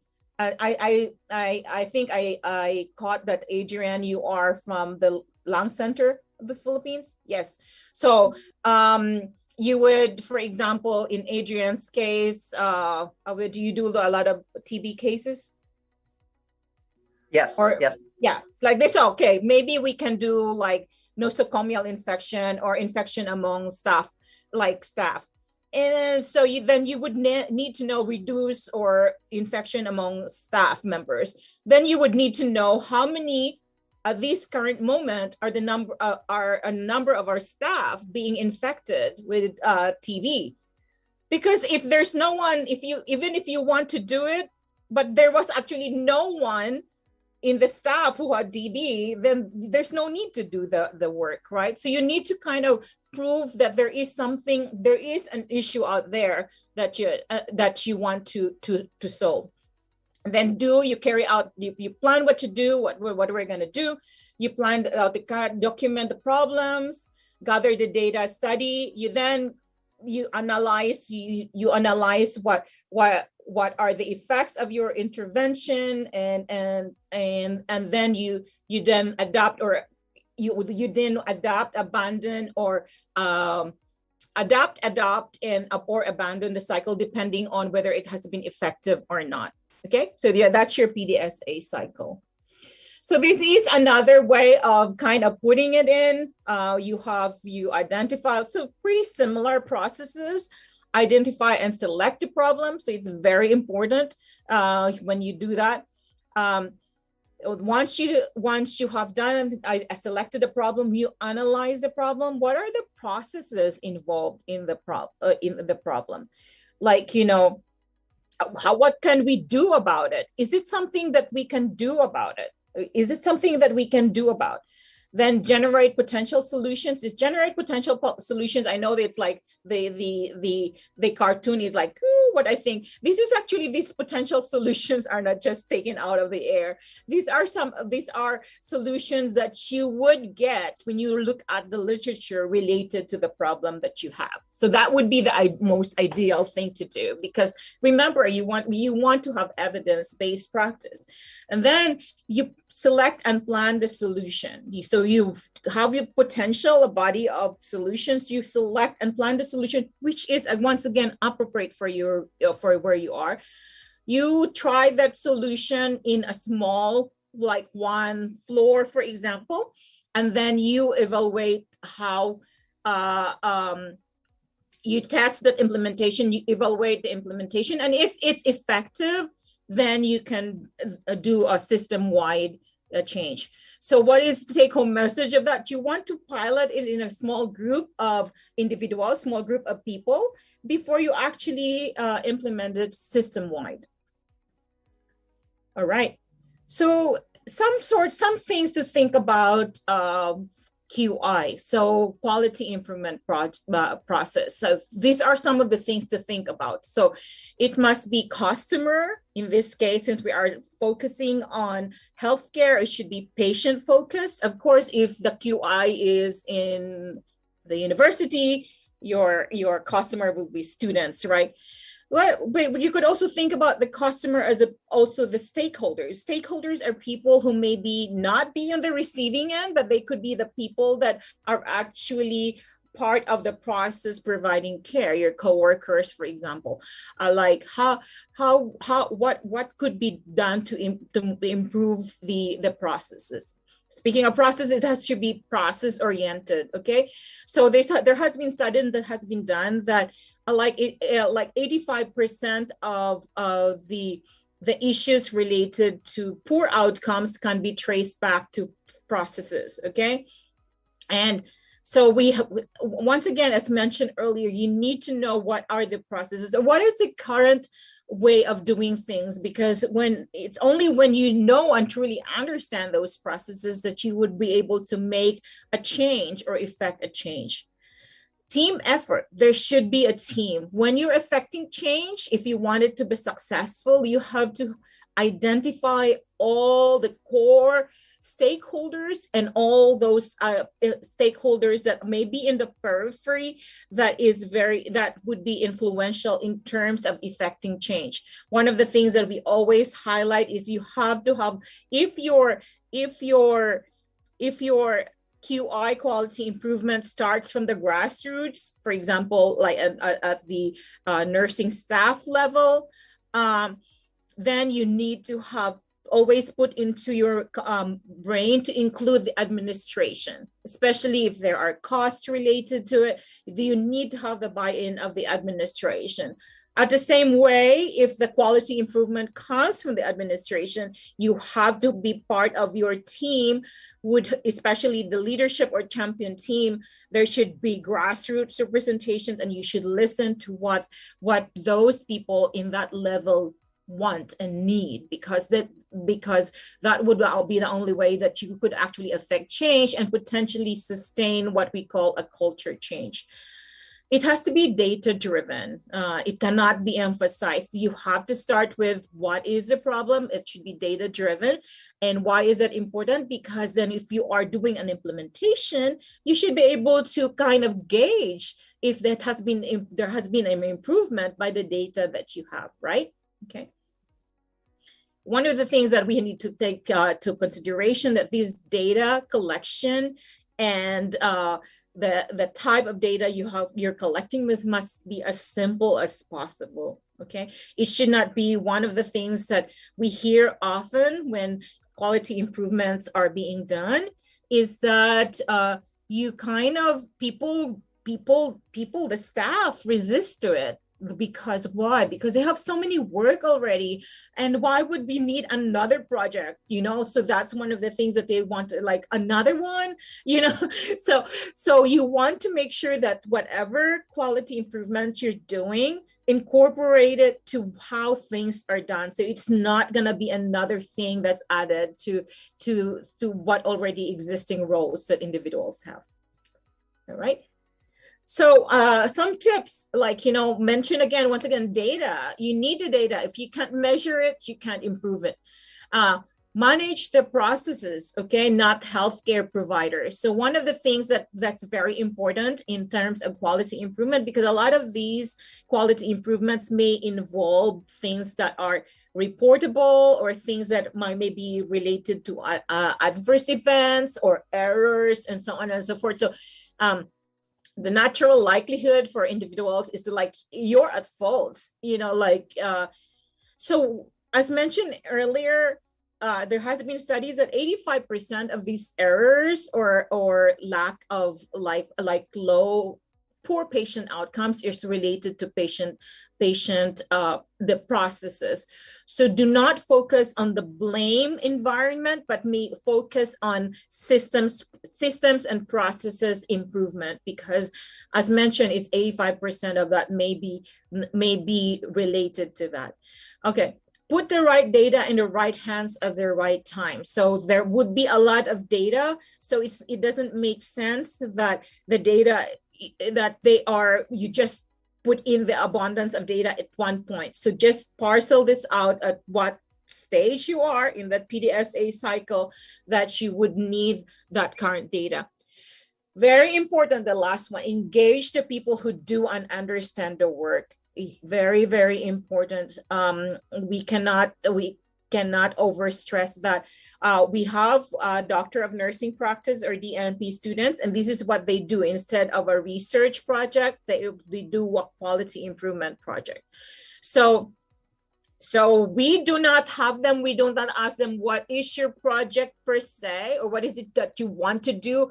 We ask them, what is it that your setting wants to do? What is important for the setting? Because these are the people who's going to do the work. These are the people who's going to collect the data. These are the people who's going to sustain whatever quality improvement project you want to do, okay? All right, what supports effective QI? And view this in the terms of, like, what are the things that I have to put in place if I'm doing quality improvement?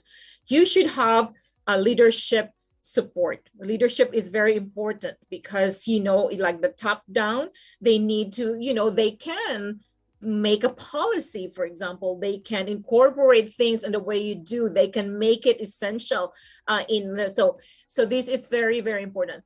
In the other end, the leadership must be one that supports learning, because, like, I think I caught it earlier, one of the the commentators or one of the hosts earlier mentioned that, being a lifelong learner is very important. So remember, these research evidence are generated daily, so you have to keep up with that. So, like, you have to have an organization who is open to learning, who is open to improvement, and so on and so forth. The organization must be up for a change. Okay, so there is an openness to being able to improve. There is an openness to can we do better?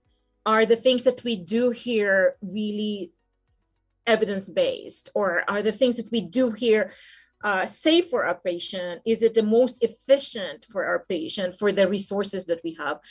Systems of fairness and accountability. And we're going to talk about the just culture later on. But this is where it is, like, are we fair? Are we pointing fingers, or are we looking at processes in order that people can, the processes support the individual so that they do not make mistakes, okay?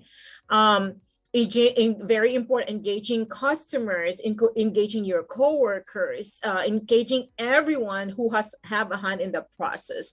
And then there should be methods to make the quality improvement. And we've mentioned one of those methods. We have the PDSA cycle, and we'll talk more about the different methods in this. So this visual aid here just really kind of tells you that the system is not a one entity. There are different parts of the system, and there are part of a cog wheel.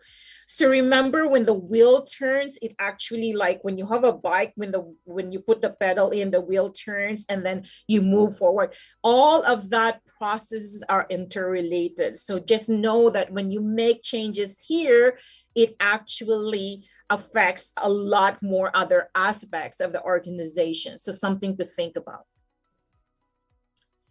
So just culture. So this is really the thing, the base, the aim is to provide safe care and to prevent adverse events, to improve patient outcomes. Okay, so just culture looks like campaigns to stop judging and blaming individuals in the organization and really start looking at the process or the context. Okay, so what are those different components of just culture? So there should be ease of reporting. Okay, so if there is an error or a near miss is very important.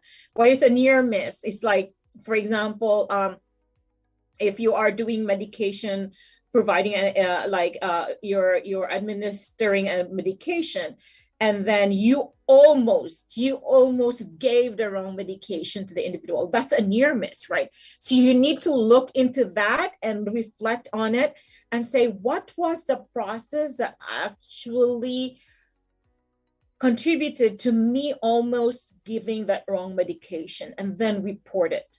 Okay, so because if that happens, if that is reported, then things can be done in order that other people in the organization may not actually commit the same action that in some instances could potentially lead to actual death, an actual error. So these near misses are very important to be reported. Okay, same with errors, because what we want to do is to prevent other errors from happening. Okay, so I attended one project where we did an interprofessional. It's a quality improvement project, and like a class. By the way, Dr. Mona, it lasted for like one whole year, not 1 hour. Thank you so much. It's our privilege. Thank you so much, Dr. Das. No problem. So we have so this anesthesiologist shared with us so he was about to give an anesthesia to a medication to the patient who's being prepped for surgery, and he reached out and he was about to give it. Good thing, there's always these 5 rights, right? But he noted it. Good thing he checked, because the way that it looked was very similar. So there were 2 different medications, 2 different actions, 2 different, and they look alike. The only difference was the color of around the neck. So he reported it, and he reported like a step further. He actually contacted the drug company and said, I almost made a mistake of pulling this medication out for this patient. Can you do something to make this more different from what they are? And they did. So can you imagine how many errors have been prevented just because that individual spoke out? So when you have near misses, don't keep it to yourself. Share it with your team. Building trust. If we don't point at the person, right? Have you ever been like what they say, like when you point at the person, 4 fingers are pointing back at you. So when you point at a person, that person would lose trust, right? And so you need to do that. And then also giving them autonomy, giving them motivation, and then also promoting this culture of we're about improvement. We're not about pointing fingers, providing feedback, and then acknowledgement of what this person is going through. Okay, so these are designing safe systems that accommodate. We are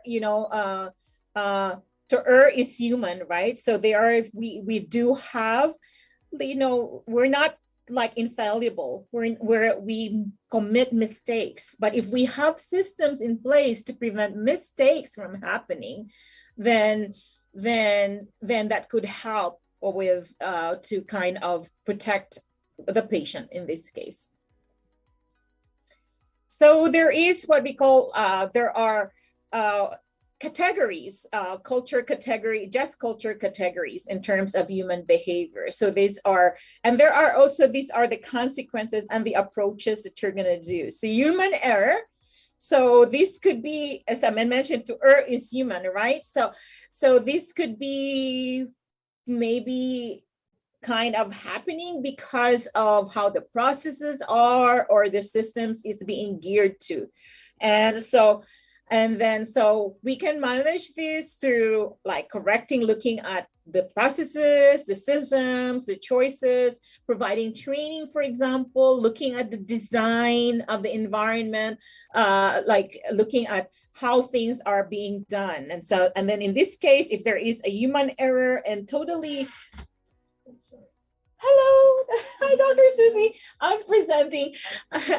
and so if these processes are really, if this does happen, this is like a human error, and then you console the individual. That is the approach that you do, okay?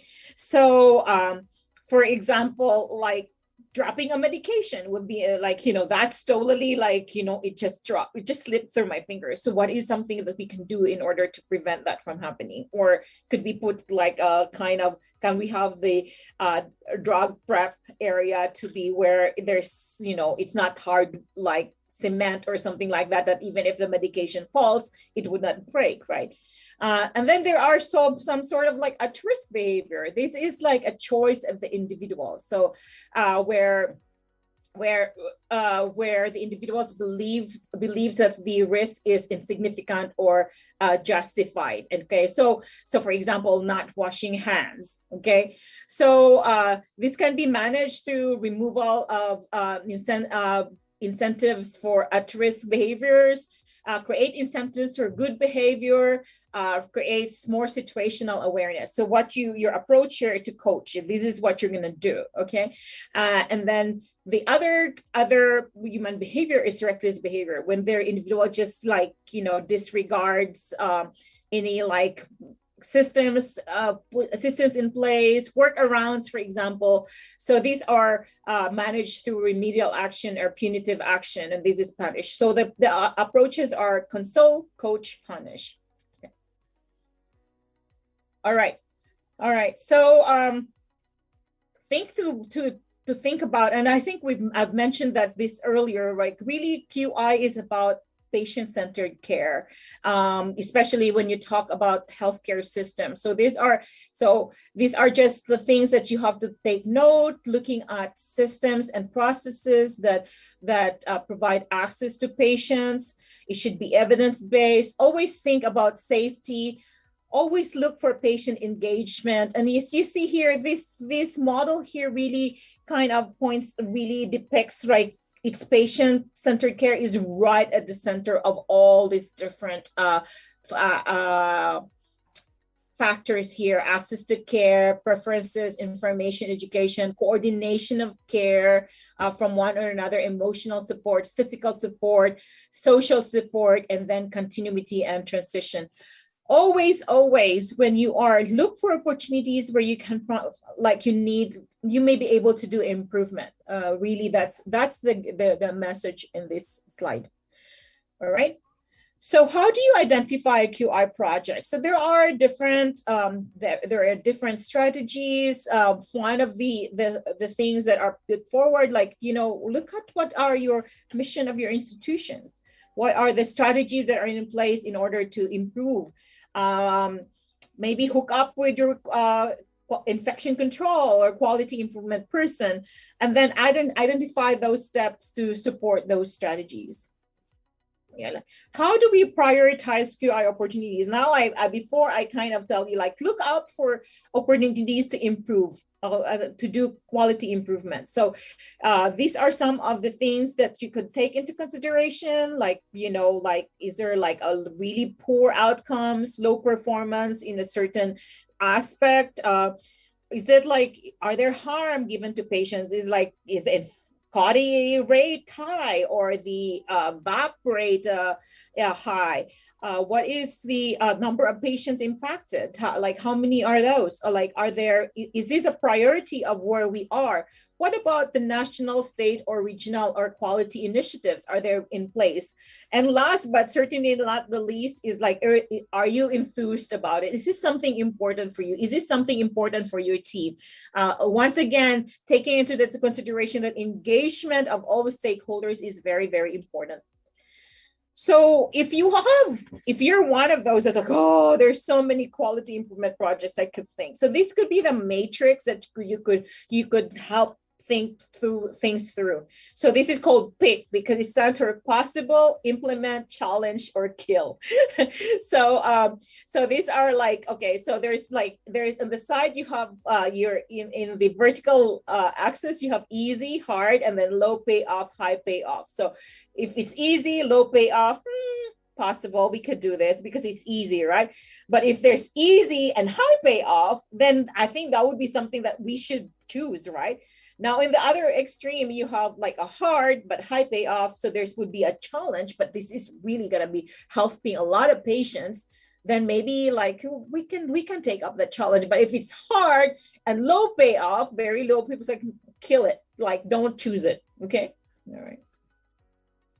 So what are some of the QI methods or models? So we have here. We already did the Plan, Do, Study, Act. So that's PDSA cycle. That's really the most classic one. A lot of people have done it because early on when QI was not the vogue, this was the approach that you've done. And if the next few models or approaches that I'm going to show you, you would note that a lot of them actually follow the same pattern, but they're probably named differently or they've added some stuff to it. So this is IHI. IHI stands for Institute for Healthcare Improvement. By the way, if you want to just get certifications or you want healthcare initiatives, IHI offers those. So if you can see here, you have this Plan, Do, Study, Act, and then they kind of branch out. What are you trying to accomplish? How will we know what a change is an improvement? What change can be made that will result in an improvement? And then they have all these kind of process measures here. What are the process measures? These are the things that you have to do to have in place in order to know to achieve the outcomes you have. Okay, so, and then you have your outcomes measures, and then you have your balance measures here. All right. So FADE is another model. FADE stands for focus. So why did she put the meaning of this? It's actually here. It's focus, analyze, develop, execute. Okay. So within this, so you can see the PDSA, you say okay, what is your problem? So that's it. And then you generate the list of problems, select one problem, verify or define the problems, and you analyze, look at that baseline data here. What are the influential factors? Decide what you need to know, collect the data, determine what factors are influencing, and then you develop. Okay, so you develop a solution for the problem, and then under that you would have actions you have to do is generate promising solutions, select a solution, and develop and then develop implementation plan. These are all under the plan for implementation, and then execute. You have your you need to look out for organizational commitment. You need to have the commitment of the staff, the leadership, anyone who's related to the problem that you're trying to solve. And then you have to gain the commitment, then you have to execute the plan, and then record the impact, monitor the impact. Okay, and then, so that's your FADE model. And then you have the DMAIC model. You have, it stands for define, measure, analyze, improve, control. And if you're really kind of looking closely, they're pretty similar, right? So you define a problem, you measure what is currently, you analyze it, you choose a solution, you do the improvement, and then you compare the control. So I have to be very, very kind of upfront with you that there are a lot of other models. So these are just the select models out there. As I mentioned, they're pretty much similar to each other. They just have different names.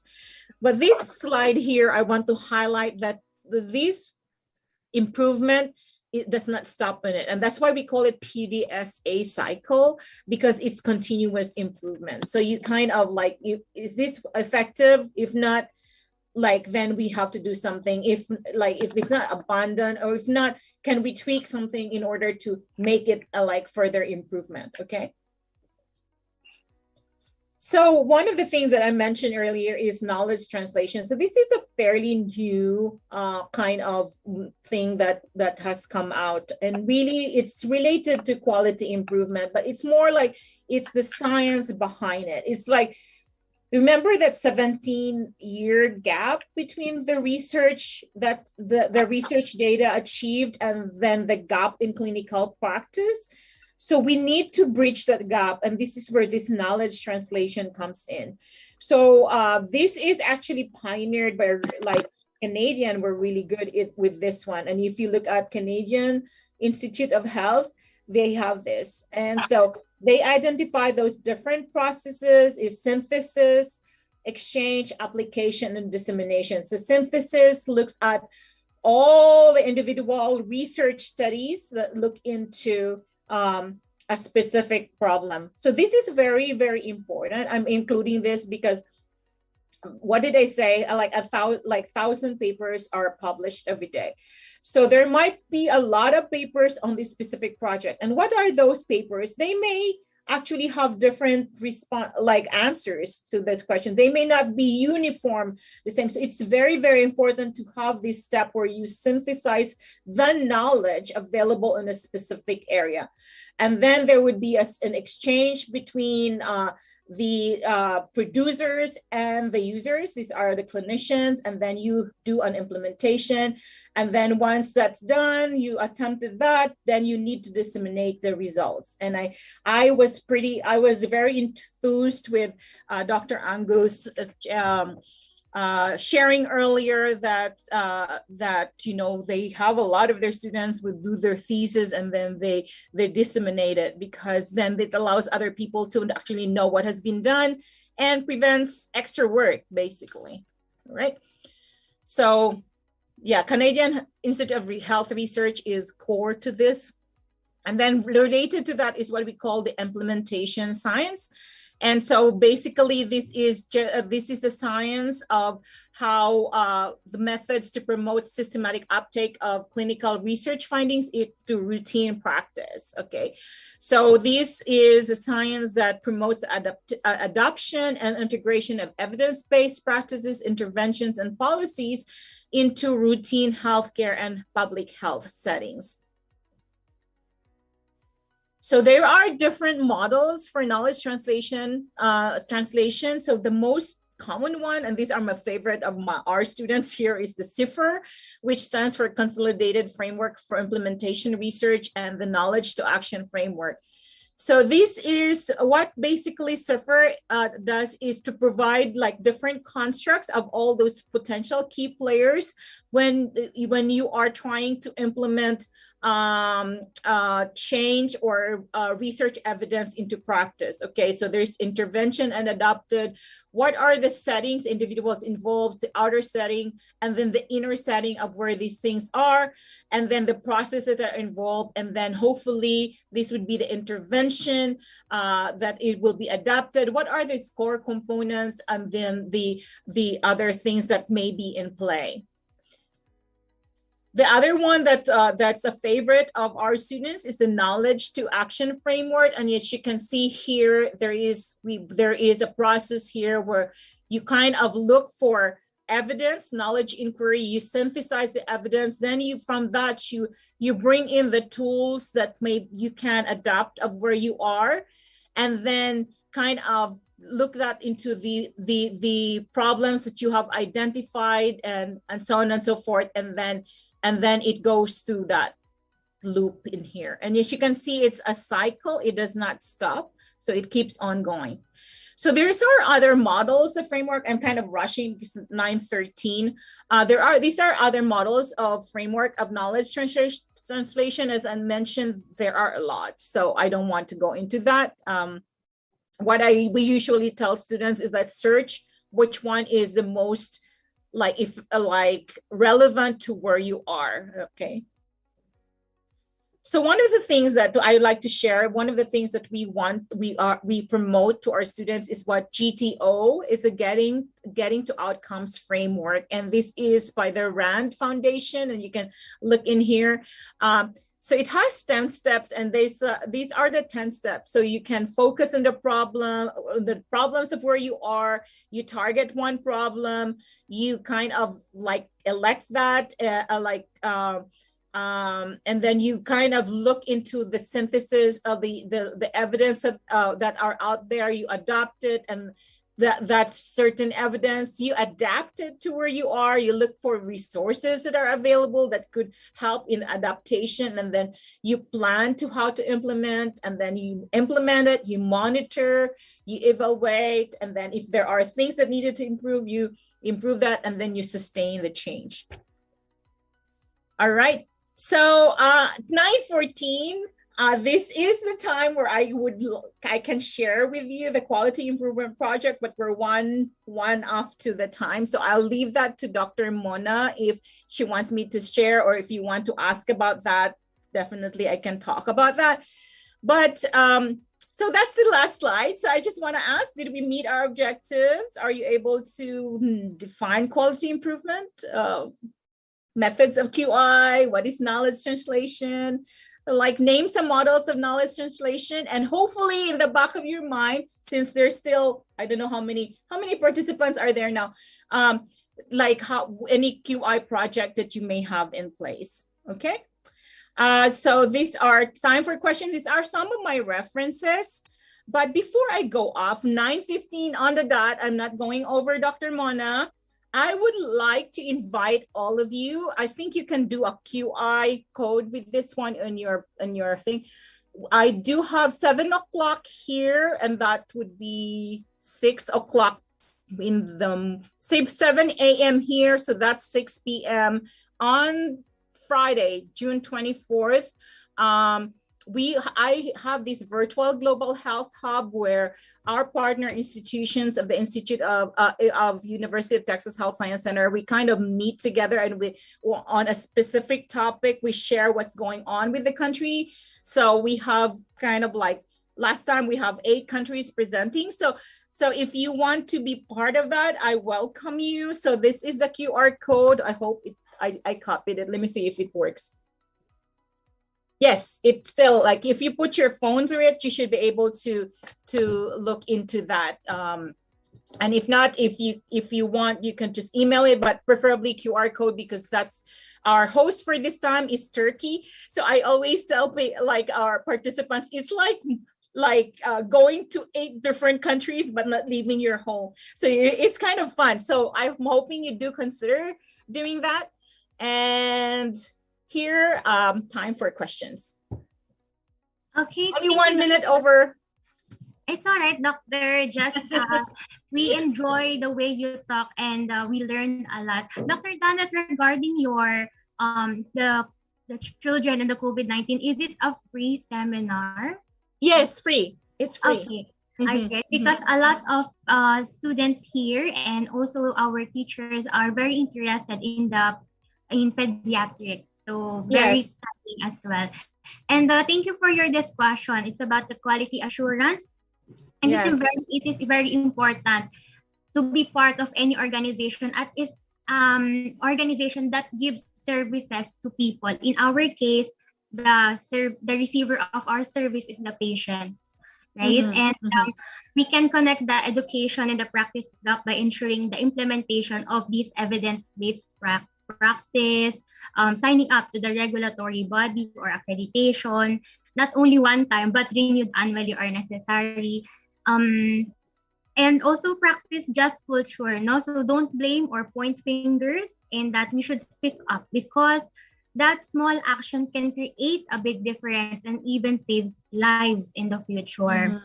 Okay, so for the next part of is our Q&A session, and I've seen comments here and questions for Dr. Danet. It just shows that they are very interested with your topic, Dr. Would it be all right if you answer them? Yes, go ahead. All right. So for the should I and stop my screen share? Did everyone? You know what? I'll send this link to Dr. Mona so that she can forward and yeah. So should I stop share screen? Would that help or not really? All right. Okay, I guess the people already screenshot the poster, Doc. So okay, wonderful. Okay. Okay, thank you. So for our first question, how to improve primary health care to prepare for the future pandemic? So that's a very good question, and I don't have the answer to that per se. And remember what I just said. Okay, stop share. Okay. So remember what I said about quality improvement. It's about knowing where you are, right? So the way that we do here may not necessarily be the way that's right for where you are. So whoever asks a question, you should ask yourself, what would be the improvements that we do with our primary healthcare system? Like, I don't know where your primary healthcare system, the way you do things, what are those things that need to be in place? Certainly, there is a need from just a global perspective, and don't quote me on this, there is a need for us to be better prepared in terms of pandemic. I think here in the United States, there were a lot of issues with regards to personal protective equipment, for example, and really just like, I think, and primary care, I think we should be more towards, our actions should be more towards prevention rather than like reaction. So I think I would challenge whoever asked that question to kind of think back, like let's reflect. What are the things that we can do where we are to be better? Like, for example, I think there was the talk about education. Like, I think we need to better prepare. I mean, like, certainly better prepare our healthcare providers to deal with like massive needs such as what we have experienced. We need to have in terms of like clinical expertise, like what are there in terms of research, we need to know like what. So there's a lot of other things that you can put in place in terms of quality improvement. So the thing to do too is remember that peak matrix that I like. So you need to kind of gauge it in terms of like, what are the things that we can do easily that have high yield? So that would be the thing. So then you can tailor make your quality improvement to where you are and what would be the resources that you have for the stakeholders that you have. Sorry, I kind of put it back to you, right? The responsibilities. Yes. So, Doctor, for whoever asked that question, you have an assignment from Dr. Janet. Yes, exactly. And maybe implement the quality improvement in your own institutions. Yes. And then one of the things that I have also, like the core things that I do here is about community capacity building and engagement. And one of the things that I've learned is that it's not the best way when I tell you what you need to do. It's not the best way when I tell you that this is your problem. What is important is that you, where you are, realize what is your problem. You, where you are, realize what are resources that you have. You, where you are, realize what are the steps you can do to solve the problems that you have. All right. Okay. Thank you, Doctor. So for the next question, because you showed us a lot of models a while ago, what kind of health system approach can guarantee quality and safety in the midst of the COVID-19 pandemic?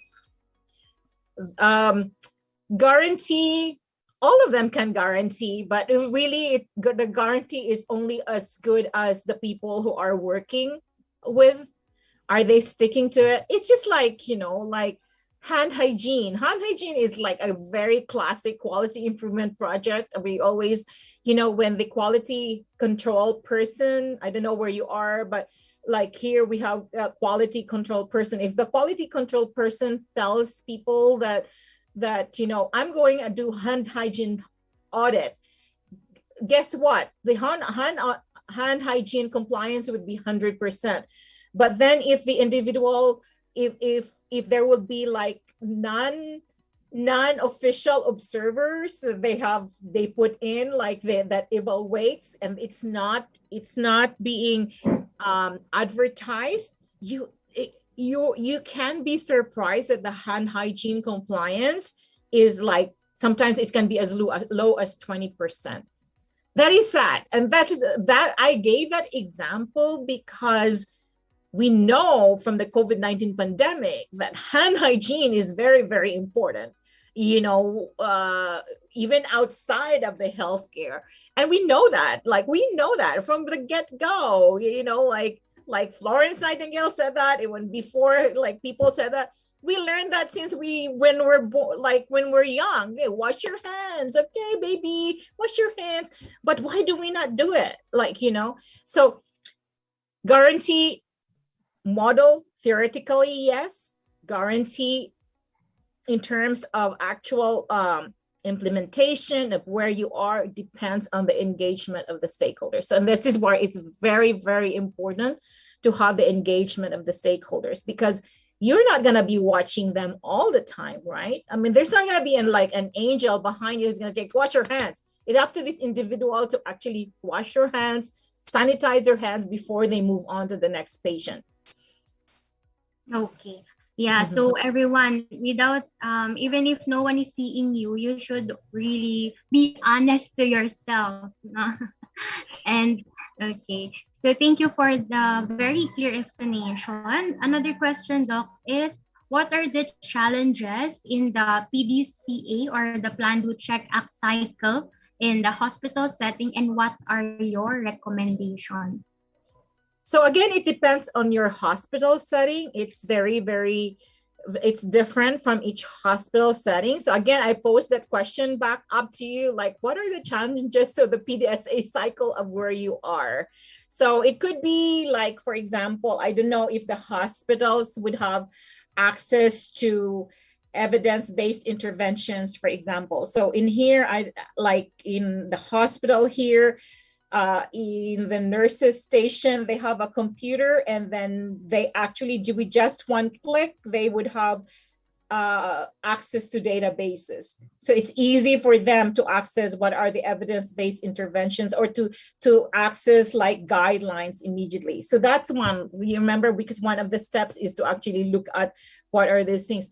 The other, so every aspect of those, there could be challenges of where you are. So for example, like identifying problems, you might have several problems. So then you need to prioritize which problem is like high yield, easy to do. And then what like, like again, like this comes into like the evidence-based practice, three factors. We have the research data here, but if there are no clinicians who are able to do it, or there are no resources, then you can do it. And if the patient is not accepting it, then that's kind of a no-no, right? And then you have that's a plan, do, like, what are the resources that you have? Okay, so is your management supportive of where you are? Does this need money? So money is always a big issue. And then plan, do, like study, like, are you able to collect the data well? Are the data you're collecting actually reflecting to what you want to achieve? And then so like all those different, there are challenges every step of the way. So it's not going to be an easy process. Nobody says QI is a walk in the park, because it's very, very process oriented, and it's very systems oriented. So you have to have people together, you have to have the process in line, but it's evolving process. And I have to share with you that we have a lot of Doctor of Nursing practice students here who do quality improvement projects, and some of their quality improvement projects, like, they're not effective, but they don't have to be, because then they need to graduate, right? So they have to stay in school forever to get an effect. But one of the things that they get from here is to understand that, you know, effecting change takes time, takes a lot of effort, and you have to be very, very nimble. You have to be very, very flexible as to, you know, how you approach things. So I hope that answers the question. Yes. Okay. So thank you for that again. Another question here, Doc, is do you have any personal experience of resistance or challenge to change or quality improvement, and how did you manage and solve it? So yeah, so my very classic one, I think it would go back to, I think a nice one to do was when I first started here was as a professor here at the School of Nursing. I taught research. And then, so I wanted the way that research was done at that time was like, they kind of studied like, what are the research methods? And then they have a test on it, you know, like what is qualitative research, parts like traditions of qualitative research and so on and so forth. Like, it's very, very theoretical. So when I came in, having a background of research, I know that research is not a theory thing. I know it's something that has to be done. And so what I have incorporated was I worked with the clinical, this is the quality improvement of the course. I worked with the clinical instructors so that the students actually in their clinical setting ask problems, adopt research problems, which is important for where they are. And so, so I had a lot of resistance from that. It was like, you know, you can't do that because like, you know, that, well, like, what are we like, we're not like, you know, this is the way that it's always been done. That's one of the reason. The other one was like, you know, like we can't like dictate systems where they are to what is important to them. And then, you know, like, what about patients, privacy, a lot of all this. So what I did was basically just inform, you know, like, it's like, you know, that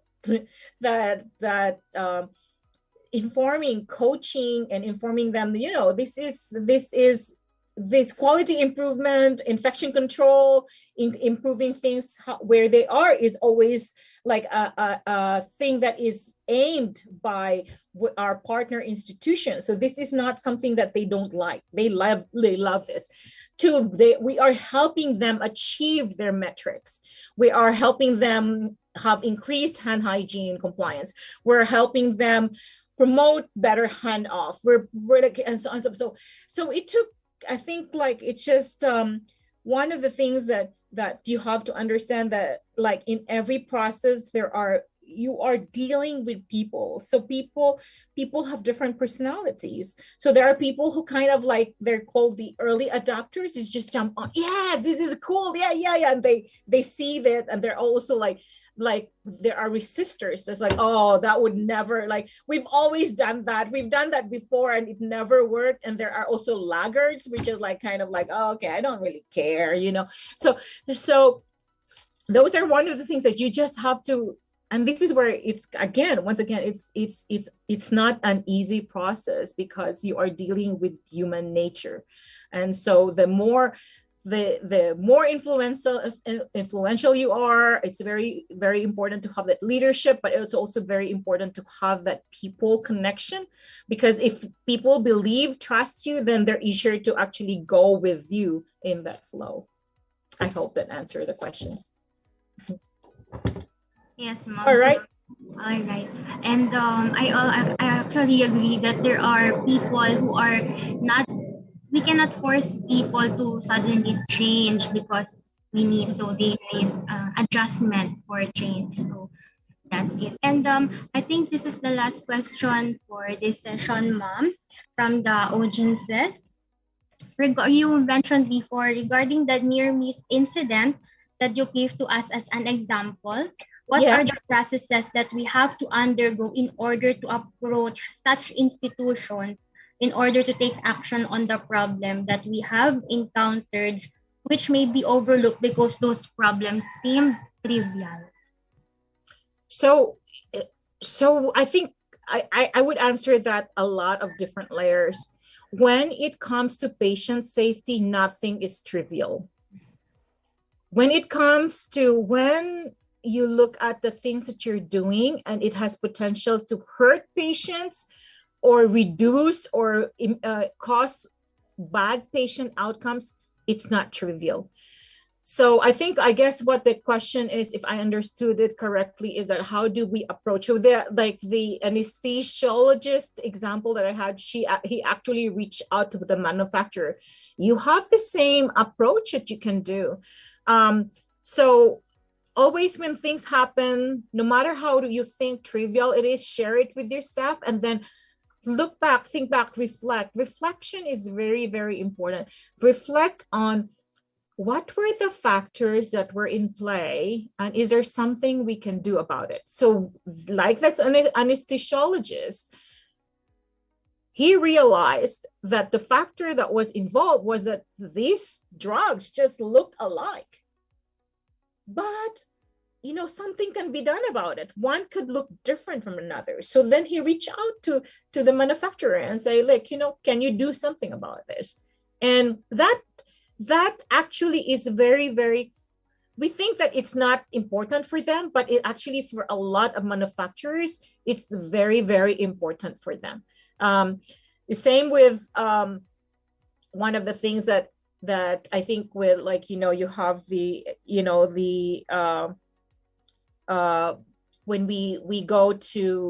when we give feedback to the doctor, sometimes, the doctor doesn't need it because, the doctor may not want this, or maybe may think trivial or anything like that. But, one of the things that's coming out is that, again, this is about having the culture for learning and have a culture for change, right? For improvement. So one of the you have to establish that culture, and so that you'll then be able to say that, I this almost happened to me, and I think we can prevent this if we have this in place. So those kind of conversations actually facilitate that from happening, from facilitate things for improvement. Okay, thank you, doctor. So everyone, just note that there is never trivia, especially we are handling real lives, lives of the patients. Okay. Yeah. So if I may ask, is Philippine Women's your staff and students? Are you trained for team steps? Have you heard about team steps? I'm not familiar, doc. So I would say team step stands for I'm gonna say team steps. Okay, so it's team strategies and tools to enhance productivity and patient safety. So actually, 5 years ago or so, 2019, 17, 19, I actually trained the first batch of master trainers at University of the Philippines because I'm a master trainer. So I trained them to be master trainers. And this is a very good patient safety approach. And the aim is to create a culture of safety wherever you are.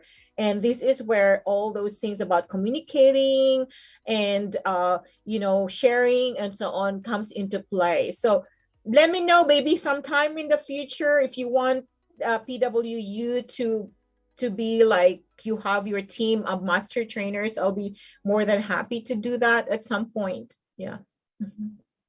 Okay, thank you for the opportunity, Dr. Danet, that we are, according to Mama Linda, they have team steps in Saudi Arabia. So, Dr. Makawadib, are you a team steps master trainer? Actually, ma'am, no, we do have the quality. We have quality what is this? We do have the TQM in our hospital, and then for the nurses, we do have quality nurses. So they are assigned here, but we practice this one in every unit. So like for our key performance indicators, so we follow the steps. So yes, follow daily. So it's part of our culture. It's part of our practices. Wonderful. Yeah. All right. Great job. Okay. All right. All right. Okay. Those are all the questions we have for our audiences. We're able to do a comprehensive analysis of your discussion about the knowledge translation and the EBP models. The audiences we have, actually, the audiences are watching live in FB and YouTube, so they are not in the Zoom, but they are interacting with the chat, live chat. Okay, right. So that's why we cannot see the comments in the chat box. But do you have any final messages for us before we end? I just saw Mark Santos. Mark, are you the one who kind of like PM'd me in Facebook? I'm sorry, I was not able to follow up. Yes. Okay. Yeah. We'll talk about team steps. This actually needs a lot more time. It's all about minimum 2 days. So there are different ones. So what we do with our students, we do like a 1 hour kind of just team steps, and so that they know the terminology, and then when they go to practice, because it's being adopted in the hospital systems, they know the terminologies and they know how to do it. But if you want to be master trainers, it takes about 2 days training. We had I trained 100 people, and I know that they had one at the convention center. They had a training. It was not a master trainer per se training, but they had, of course, maybe COVID stopped it, but they had that. So yeah, I'm hoping that this would actually be disseminated throughout the Philippines, because it's a very, very easy. And most of the time, these are like, some of the tools are already things that we adopt, but it will be just more of a comprehensive look of how to improve performance and patient safety. Okay. Again, Doctor, thank you for the opportunity. That is not beneficial for the Philippines, but also to our international classmates from Indonesia and China. Oh, wonderful. Yes, all right. All right, so let me call on Sir Adrian and Ma'am Mona Linda to award and read the certificate of appreciation to Dr. Danet. Okay, once again, good morning. Thank you so much, Dr. Danet, for this opportunity. Philippine Women's University hereby awards the Certificate of Appreciation to Dr. Maria Danet Labes Boom for his enthusiastic participation as the guest speaker of this event entitled Quality Improvement, Its Impact to Healthcare Delivery System, given this 22nd day of June 2022 at the Philippine Women's University, Manila, Philippines. Signed, Dr. Munalinda Makaantal Makawadib, Program Committee Chairman. Signed, Dr. Minerva B. Diala, Dean, School of Nursing. Thank you so much, Dr. Danet. Okay, thank you so much. And once again, Dr. Mona, thank you for the invitation. It's great to be here with you all. And if you're in Facebook, great to see you. And continue improving, quality improvement. Thank you so much. Thank you, Doctor. See you. Okay, take care. Well, hopefully see you. I think I'll see some of you when I go to the Philippines. Yes. Yeah. All right. God bless. Thank you. Inshallah. Okay. Take care. Bye-bye. Bye-bye, Doc. All right. And everyone, as we are nearing the end of our program, let me call on Assistant Professor specializing nursing care for chronic diabetes diseases such as hypertension and diabetes mellitus, especially in the elderly. She is also the Deputy Head of Education and Training from West Java Province, Medical Surgical Nurses Association, and the member of Research and Information and Communication System Division from Indonesian National Nurse Association, and she has received a research grant from the Ministry of Education and Culture, the Republic of Indonesia, our class president, and also one of the chairman of this webinar, hardworking, brilliant, and beautiful Miss RG Bangun. Thank you, Miss Mia, the beautiful MC, for the kind introduction. Firstly, I would like to start by thanking you all, the speakers, the Dr. Agus Setiawan and Dr. Maria Danet for their excellent through-provoking talk. The committee for organizing an animating session and keeping things both under control and reasonably on time. However, most importantly, I would to thank you all, the participants. Without your input and discussion, this webinar will not have been the success it has. We have already heard summary from the MC. Instead, I would like to share with you my personal view of the meeting.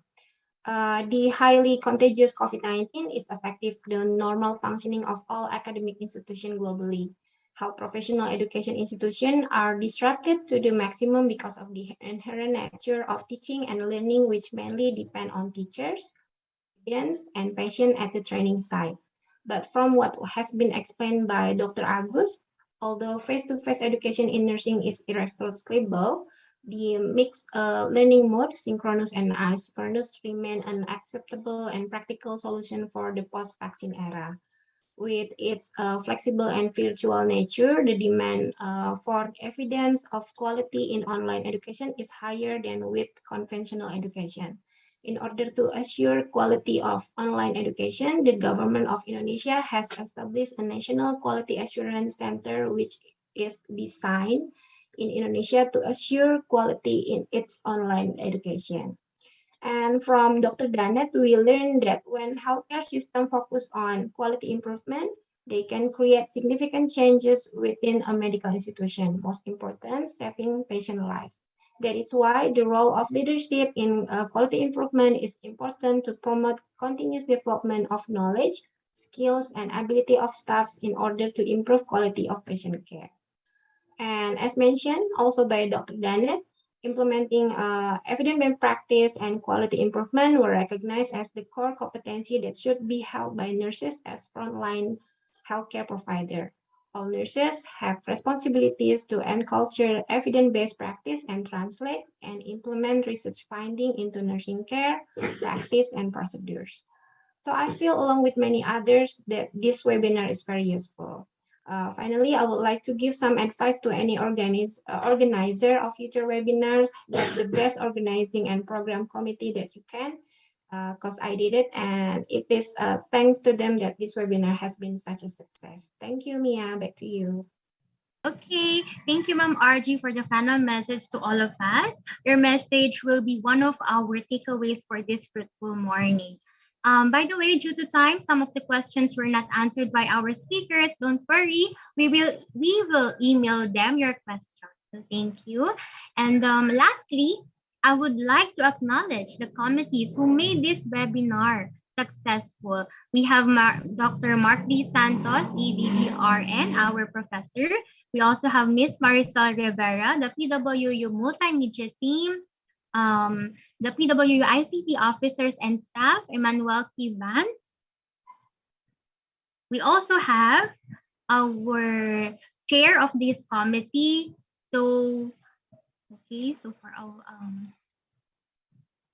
all right, so we have Ma'am Monalinda Emma Kawadi, the chairman of this committee. We also have Ms. RG Bangun, the scientific planning leader and vice chairman.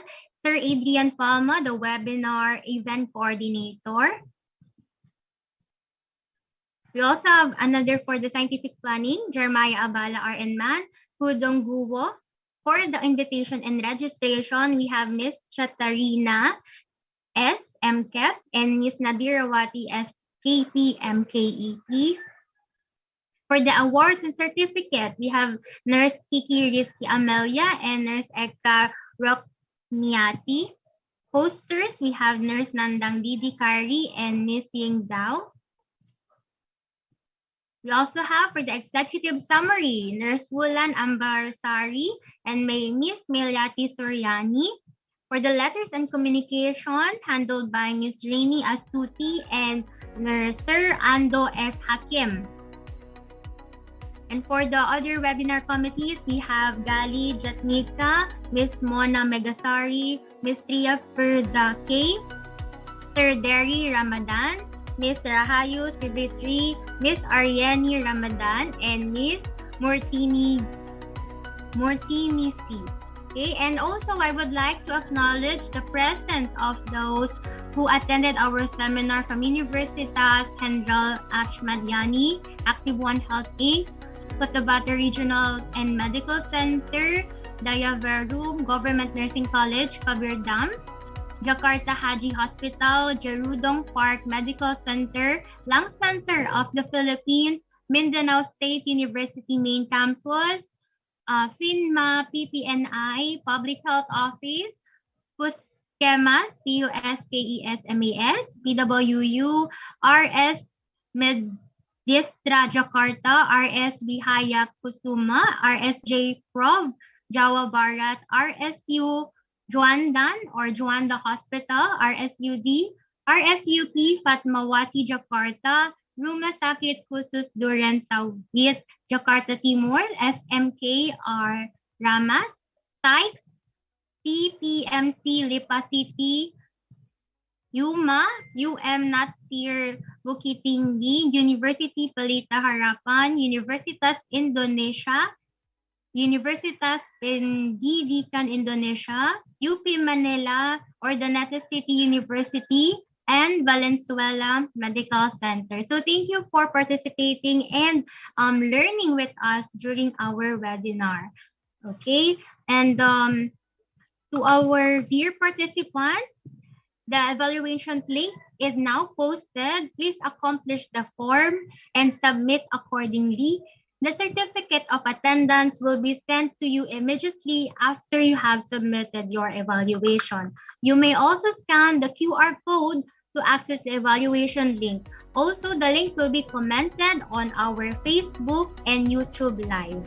On behalf of PWU Postgraduate School of Nursing, this is Mia. Thank you and God bless. So let's sing together the PWU hymn.